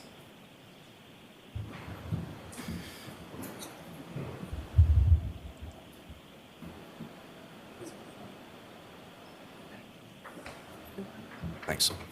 All right, sir, I placed before you a document. Could you familiarize yourself with that and then tell the jury if you recognize what it depicts? I have a call log that says 20888 with no name at 6:23. That's incomplete because there should be 3 other records accounting for this call. Okay, but that record itself reflects a call from Jennifer McCabe's phone at 6:23:0. I don't know. There's no number on here, so I can't tell. It just says it's a call log with 1 call that's not answered at 6:23 in the morning doesn't say who it's from or who it's going to. Okay. It also is incomplete because there should be 2 other records with this. This is from the call history stored data wall, marked as deleted. It's marked as deleted. Does it give a duration?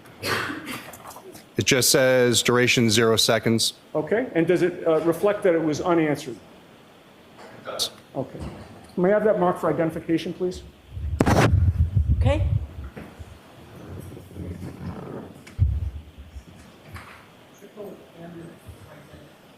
Thank you. Did you investigate whether a call was placed from Jennifer McCabe to Brian Albert at 6:23 in the morning and 0 seconds? I didn't look at any specific calls that morning. I created a Cellbrite report. That's about it. Did you ask either Ian Whiffen or Jessica Hyde to look into that issue? Objection. Sustained. You would agree with me that that call and the record of that deletion of that call is nowhere in your April 24th report, correct? I believe it's in my May 9th report. All right, but I asked you about your April 24th report, sir?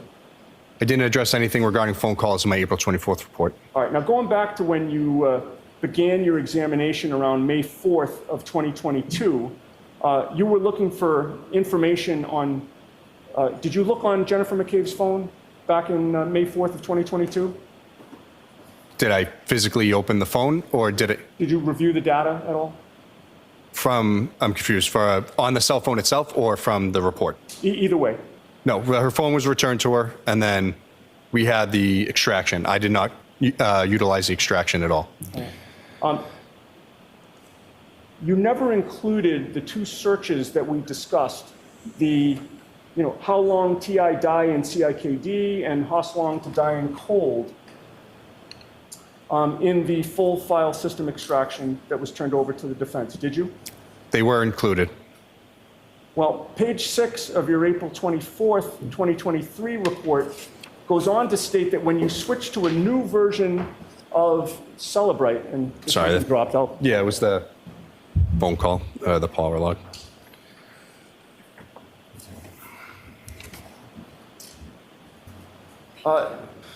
Page 6 of your April 24th, 2023 report says that when you switch to a new version of Celebrate Physical Analyzer, which was version 7.61.0.12, you found an artifact from the browser state DB wall file for a Google search of Hoslong to die in cold at 2:27 and 40 seconds, correct? Yes.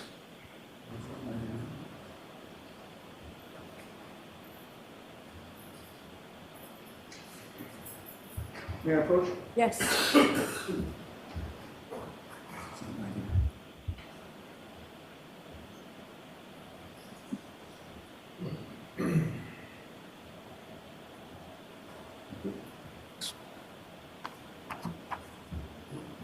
Trooper, I'm placing before you what has been marked as Exhibit 99. Do you recognize that?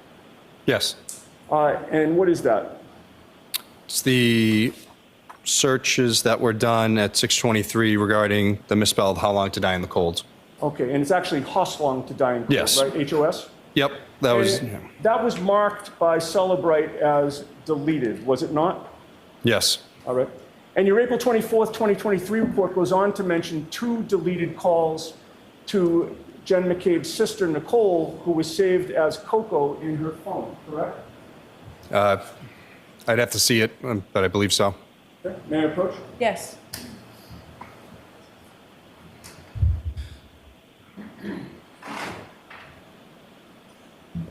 Thank you.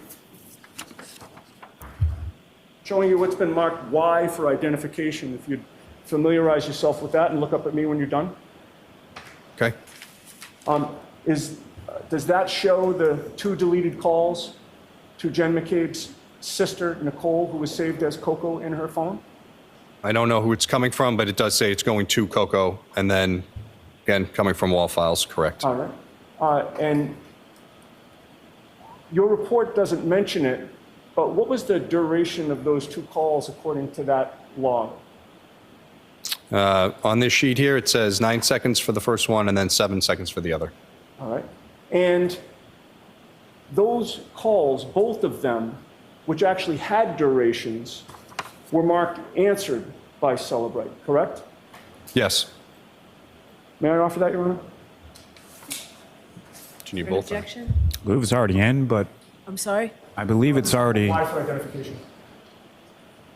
It was already in, but yeah.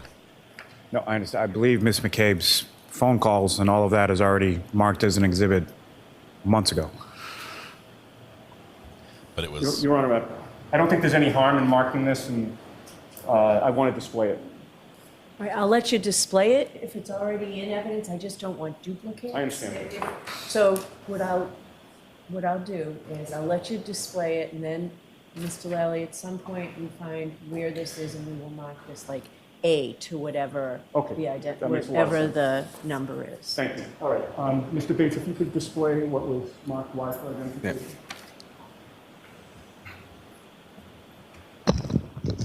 And Trooper, with regard to what is displayed on the screen now, is that consistent with what I had just handed to you? Yes, it is. All right. And with regard to the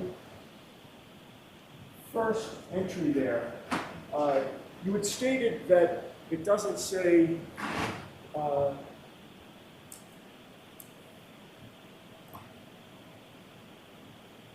you said it doesn't say who was making the call. Was that your testimony?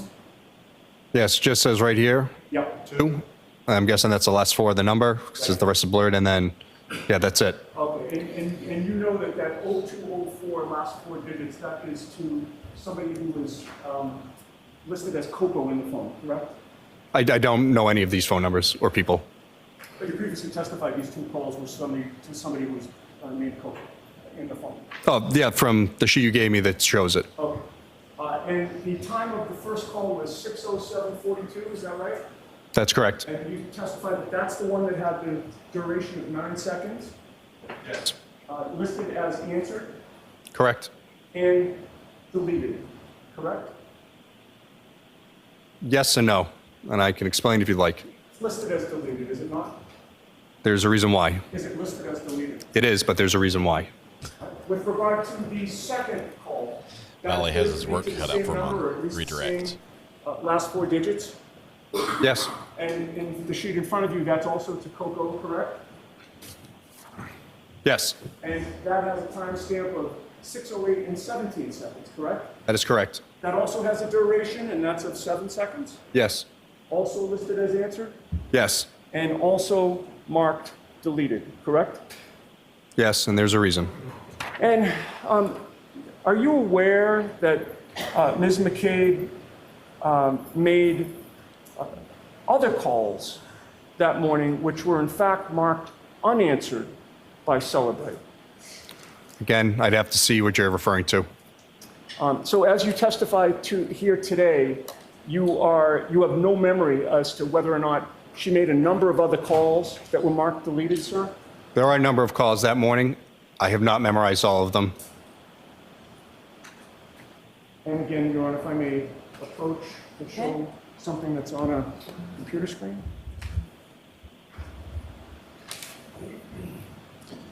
Don't disconnect that hard drive or else it all goes kapootsk. Thank you. Got it. Okay. I've placed before you what appears to be a PDF document on a computer screen. If you familiarize yourself with it and look up at me when you're done. Okay. What does that appear to be, sir? An incomplete PDF of the call logs from whoever's call log this is. Okay. And do you see in that PDF that there were a number of calls that were marked unanswered by Celebrate? Again, I can't testify to any of this because I can't confirm that where this data came from. There's no source file. This is it's incomplete. So I do see what you're talking about in that column, but I don't know what any of this data is from or who made this. Is your name on it? At the very top, it would show my name no matter what because I created the UFED and the extraction. I did not create this PDF. So the answer to my question is your name is on that document, correct? It is, but I didn't create it. Right. And with regard to the calls that were marked unanswered, would you agree with me that Celebrate had them with durations of 0 seconds? Objection. Can you agree with that? Can you answer that question? If you can, please answer it. With the data given here, I can't because, like I said, I don't know where they got this from, Your Honor. So who created that document? I don't know. So are you testifying that nobody in law enforcement created that document, or no forensic expert for the Commonwealth created that document? I created the extraction and made a UFED reader report, which is basically a portable Celebrate version that I use at the office. I gave that to defense. I don't know who created this PDF version of data with specific things. I did not. Was it Michael Proctor? No. How do you know? As I said, I was the only one that created any Celebrate-related reports in this case. Well, I'd like to ask you some questions about my client's cell phone, sir. Okay. On Tuesday, when Mr. Lally was questioning you, he had you point out and read some text messages that were on her phone between John O'Keefe and her, correct? Those messages were taken from John O'Keefe's phone. Okay. Would you agree with me when he was pointing out those text messages to you, he skipped about 40 pages of messages at one point? I don't know. I believe their text messages went back all the way to 2020 or something ridiculous in his phone. He started reading them and he skipped ahead about 40 pages, did he not? I have no idea. Michael Proctor seized my client's phone on January 29th of 2022, did he not? He did. And you would agree with me that certainly as of 6 days later, your February 4th report, you had not yet been able to access the content of the phone, correct? That's not true. At some point, you were able to access the content of the phone, correct? Yes, on January 31st. Of 2022? Yes. All right. You later became aware that Michael Proctor was searching through my client's phone in August of 22, correct? The actual device itself? Or the extraction report? Either one, sir. I have, I'm sorry, Miss Reed's phone? Yeah. Oh, yeah, we didn't. Hey, John O'Keefe's phone? Yes, that's why I was I confused. Sorry. apologize. I'm not trying to confuse Yeah. you. With regard to my client's phone, which is where we started, Yeah. you're aware that Michael Proctor was searching through her phone in August of 2022? Of the extraction report created, correct. Were you made aware that on January 1st of 2023, the defense requested a full forensic image of Karen Reed's phone, which was in your possession? I don't know the date, but a request was made for the phone extraction, yes. And have you seen a forensic image or celebrate a report of the forensic image from Karen Reed's phone? The redacted version that I received back from the AG's office, yes. Okay. And would you please tell the jurors how many phone calls were deleted from Karen Reed's phone from January 29th of 2022? None. And if you'd please tell the jurors, other than to John O'Keefe, to whom did Ms. Reed place phone calls between 12 a.m. and 4:30 a.m. on January 29th? Her parents twice. There 2 or 3 times there's calls to her parents, and that's it. And how many Google searches did she do from 12 a.m. until 5 a.m.? I don't believe there were any. Okay. And how many Google searches were deleted by Ms. Reed at any point on January 29th of 2022? I can't speak to that because we got a redacted version of the report, so I don't know what was taken out by the AG's office. I don't know what files they went in to remove, so I only have what I was given. But leaving that aside, sir, with regard to all of the data that was provided to you, how many Google searches did you see or find that Karen Reed deleted from January 29th of 2022? A few. During what time period? The afternoon, but again, there was artifacts that I found that weren't date and time stamped, and there were some that were with corresponding timestamps, but I can't say for sure when that was done. Okay. But you saw no deleted calls, correct? No, not that I know of. All right. If I may have a moment? Yes. I don't think he was expecting that answer. A few deleted searches. Okay. Yes. Okay, thank you. Lally has to ask all those questions where he wants to explain, but Mr. Iannetti did not let him. So we're going to go through. Mr. Pellegrino, you were asked about qualifications as far as certifications that you received in prior trainings, correct? Yes. What are some of the areas that you received certifications in? Cell phone report creation, extraction, cell phone repair, the Berlin Motor Vehicle Forensics, advanced database. The class is called CASA, but it's a Cellbrite-made class that goes deeper into the database searching.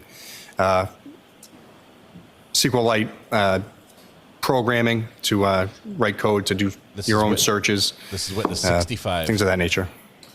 Now, at any point in time, did Trooper Proctor ever tell you that he retrieved Mr. O'Keefe's cell phone directly from 34 Fairview Road? No, he didn't. Is it your understanding, or subsequently did you learn that Kerry Roberts actually recovered the phone from under Mr. O'Keefe's body, from the grass under his body at 34 Fairview Road when he was placed onto a scoop stretcher? I don't know who recovered the phone that morning, but I know. I'll allow it. I don't know. Your answer is you don't know who recovered it? No, I just know that it was found underneath his body and then taken to Canton PD. Now, with regard to that, as far as the location data post 6:15 a.m., what, if anything, did you observe in reference to that?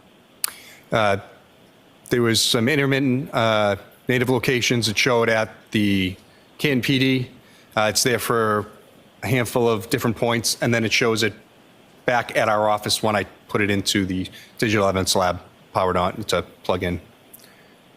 You received the phone from Trooper Proctor. Was that either in airplane mode or a Faraday back? I don't remember offhand. But there were no locations or GPS locations that you observed from the phone from that approximately 11-something a.m. until you retrieved it, or received it, excuse me, at 7:30 p.m. on the 29th? There was, like I said, there was only the handful that showed it at Canton PD, and then when it's back at the office that night. And then if it wasn't in airplane mode, there would have been something I would have done. So I don't remember if Proctor did it before he gave it to me or if I did it after. Now, the other troopers in your unit, in the detective unit with the Norfolk DA's office, are they as well versed on cell phone extractions and cell phone data as you are? No.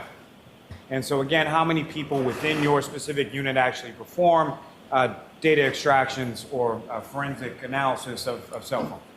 Myself, Trooper Connor Keefe, and everyone has been trained in how to use Cellbrite and to do these extractions. They all just sort of dump them on my desk and say, do this phone for me. So. Now, as far as what you provide to one of the investigating troopers, such as Trooper Proctor, can you explain to the jury sort of that process of how what if any differences there are between what you're looking at as far as the device when you're extracting the information and what you provide to the trooper? So when I plug into Graykey or Cellbrite or whatever tool I'm using to extract the data, it creates that zip file, and then I open it up in Cellbrite or Axiom. The guys are only trained in Cellbrite, so that's what I open the extractions initially in for them. If there's something that we find that they don't understand and that I want to look more into, I'll load into Axiom as well. But that's normally how it would go.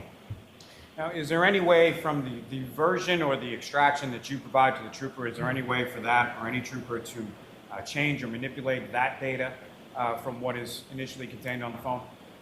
Well, in essence, you could, but you'd have to go in.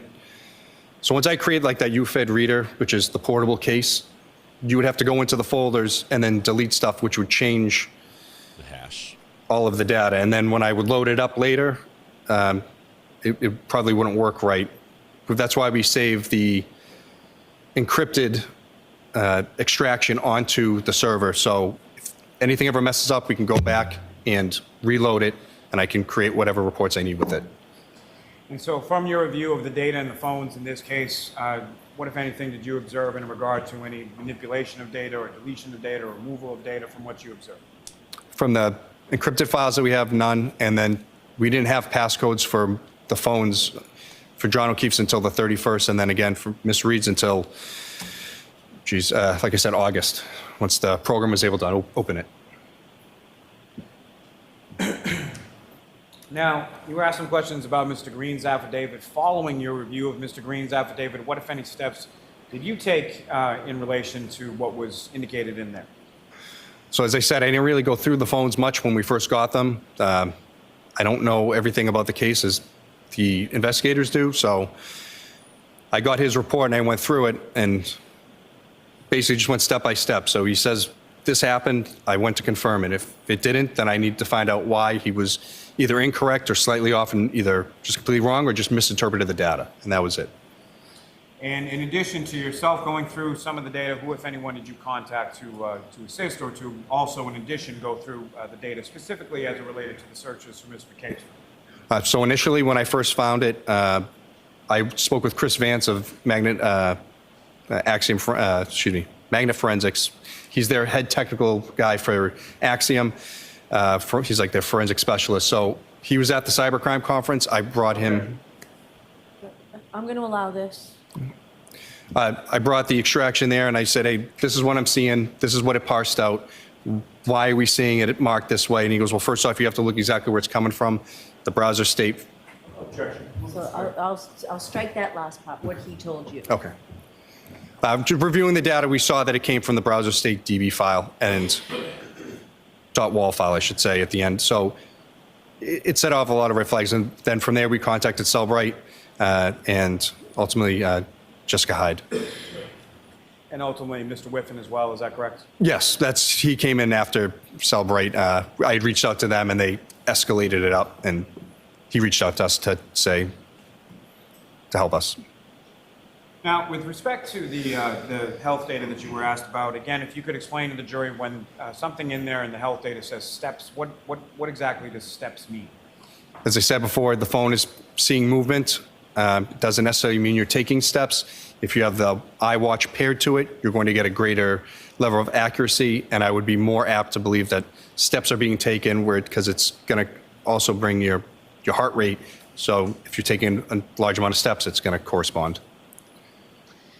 Now, you were asked a lot of questions on cross-examination about just the health data and just the health data. Why is it that you would look beyond just the health data?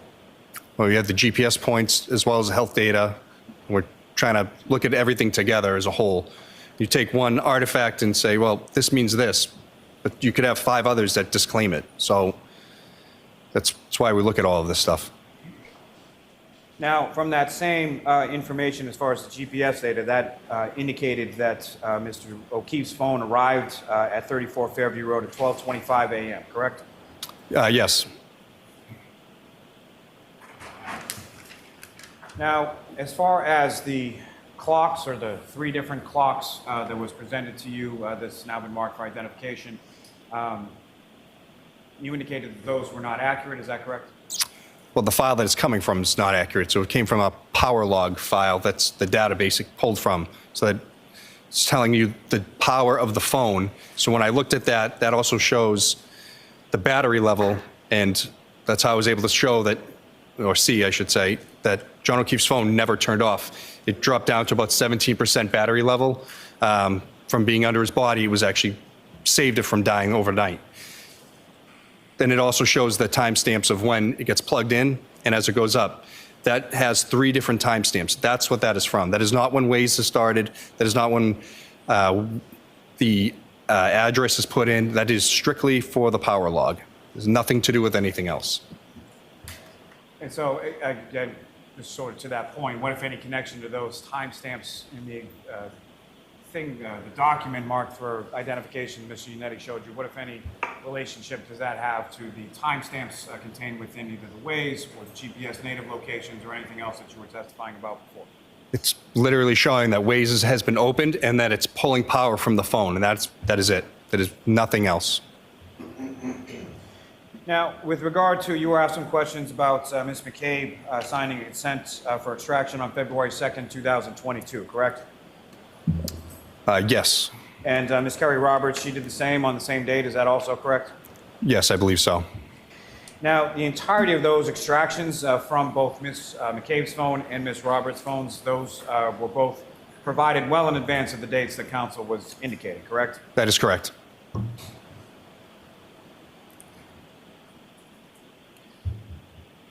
Now, in regard to the Celebrite extraction, in regard to Mr. Green's affidavit, Celebrite has periodically updates the versions of their software, correct? That is correct.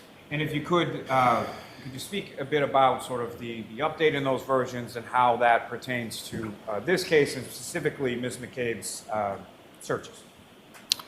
So the initial report that I created with version 7.53 did not have that item to be able to be taken out. I was told by Celebrite that 7.55 was the version that was enabled. Mr. Green used version 7.61, so that's why it presented itself then. Can I just stop you there for 1 second? The version that Mr. Green used, was that available at the time that you did the initial extraction? No, it wasn't available for like a year later. It was like 10 upgrades later. Sorry, sir, continue. So again, he did the extraction, he looked at it, finds this artifact that's parsed out, and then I had to go back in and scramble to say, well, why didn't I see it the first time when that report, why didn't it pull? So I reloaded the 7.53 version, it's not there, and then when I loaded into 7.61, it is. So there's just an issue with the software at the time. So, sir, with regard to those Google searches, what, if any, opinion do you have as to when those Google searches were conducted? When Ms. McCabe told us that it happened at 6:23 and 6:24. And then there was a third one later at 10:35 that, again, if she reopened that browser window, it's going to reload the search. And then that was it. Those are the 3 times that I saw in the phone extraction that were real searches. And why is it that it's your opinion that they occurred at 6:23 and 6:24 in the morning and not 2:27? Well, it's physically impossible to search 2 things at once. Her phone, she's searching the daughter's basketball at 2:27, and then she's searching It's Raining Men and a few other things on her phone, listening to music. And I think then she goes to bed a few hours later. So I was told as the defendant asked her to search for those terms, that's when we believed that they were done. Now, as far as wall files or write-ahead log, having things listed as deleted, if you could just speak a little bit more about that as far as why would something be listed as deleted in a wall file and what does that mean?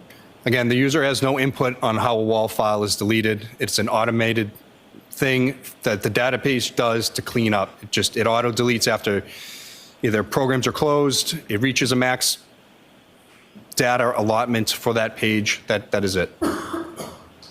And that would include any sort of call log history that was contained in the write-ahead log or the wall file as well? That is correct.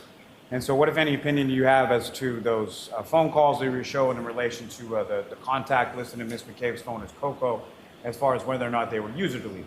Well, again, what the defense showed me was limited thing. I know should be 2 other locations that phone call was listed from looking at it myself. So I don't know why they gave me just the 2 deleted things, but there should be other spots in the database where that phone call was there. So I don't believe that it was user initiated. It was phone initiated.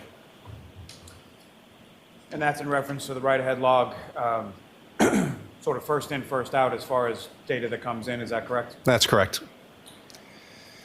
Now, again, as far as your unit was concerned, you were the only one who created any cell-by reports in relation to any of the phones. In this case, with the exception of the defendant's phone that was created by the Attorney General's office following their extraction of privileged material, correct? Objection.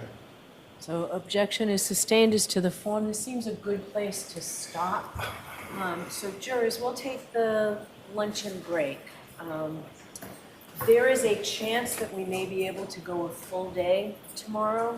So just think about that at lunch. If there's any emergency that would prevent you from being able to go a full day. Sir, it's closing. You don't look leaving on the chairs. All right. Well, all right.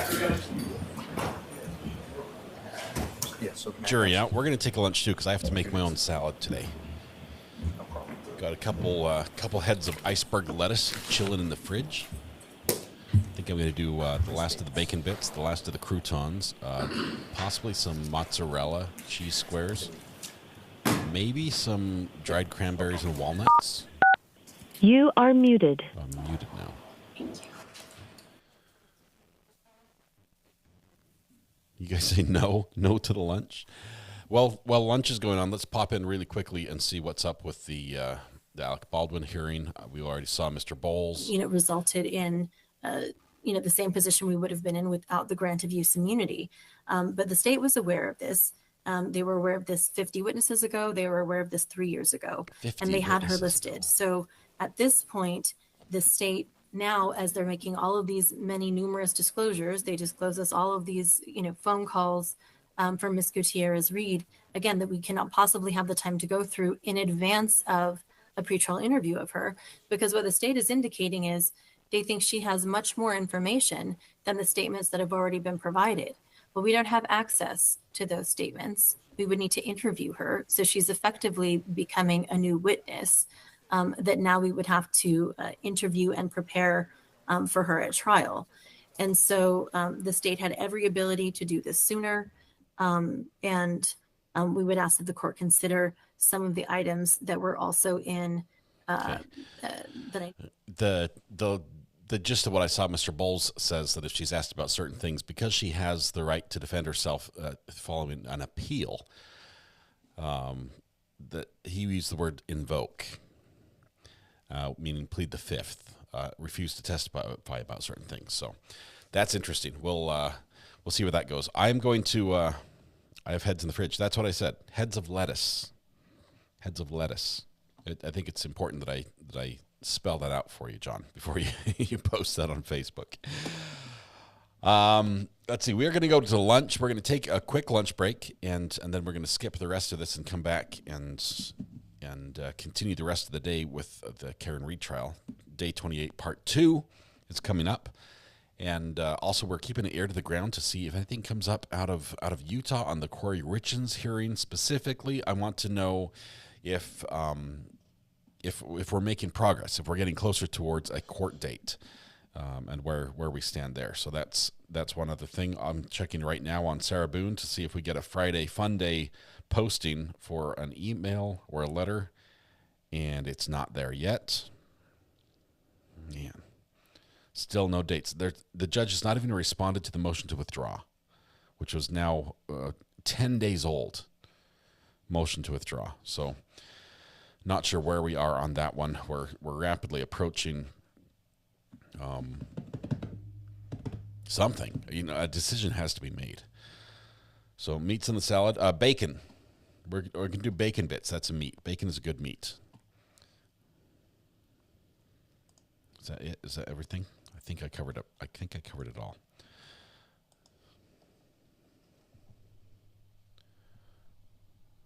Let's see.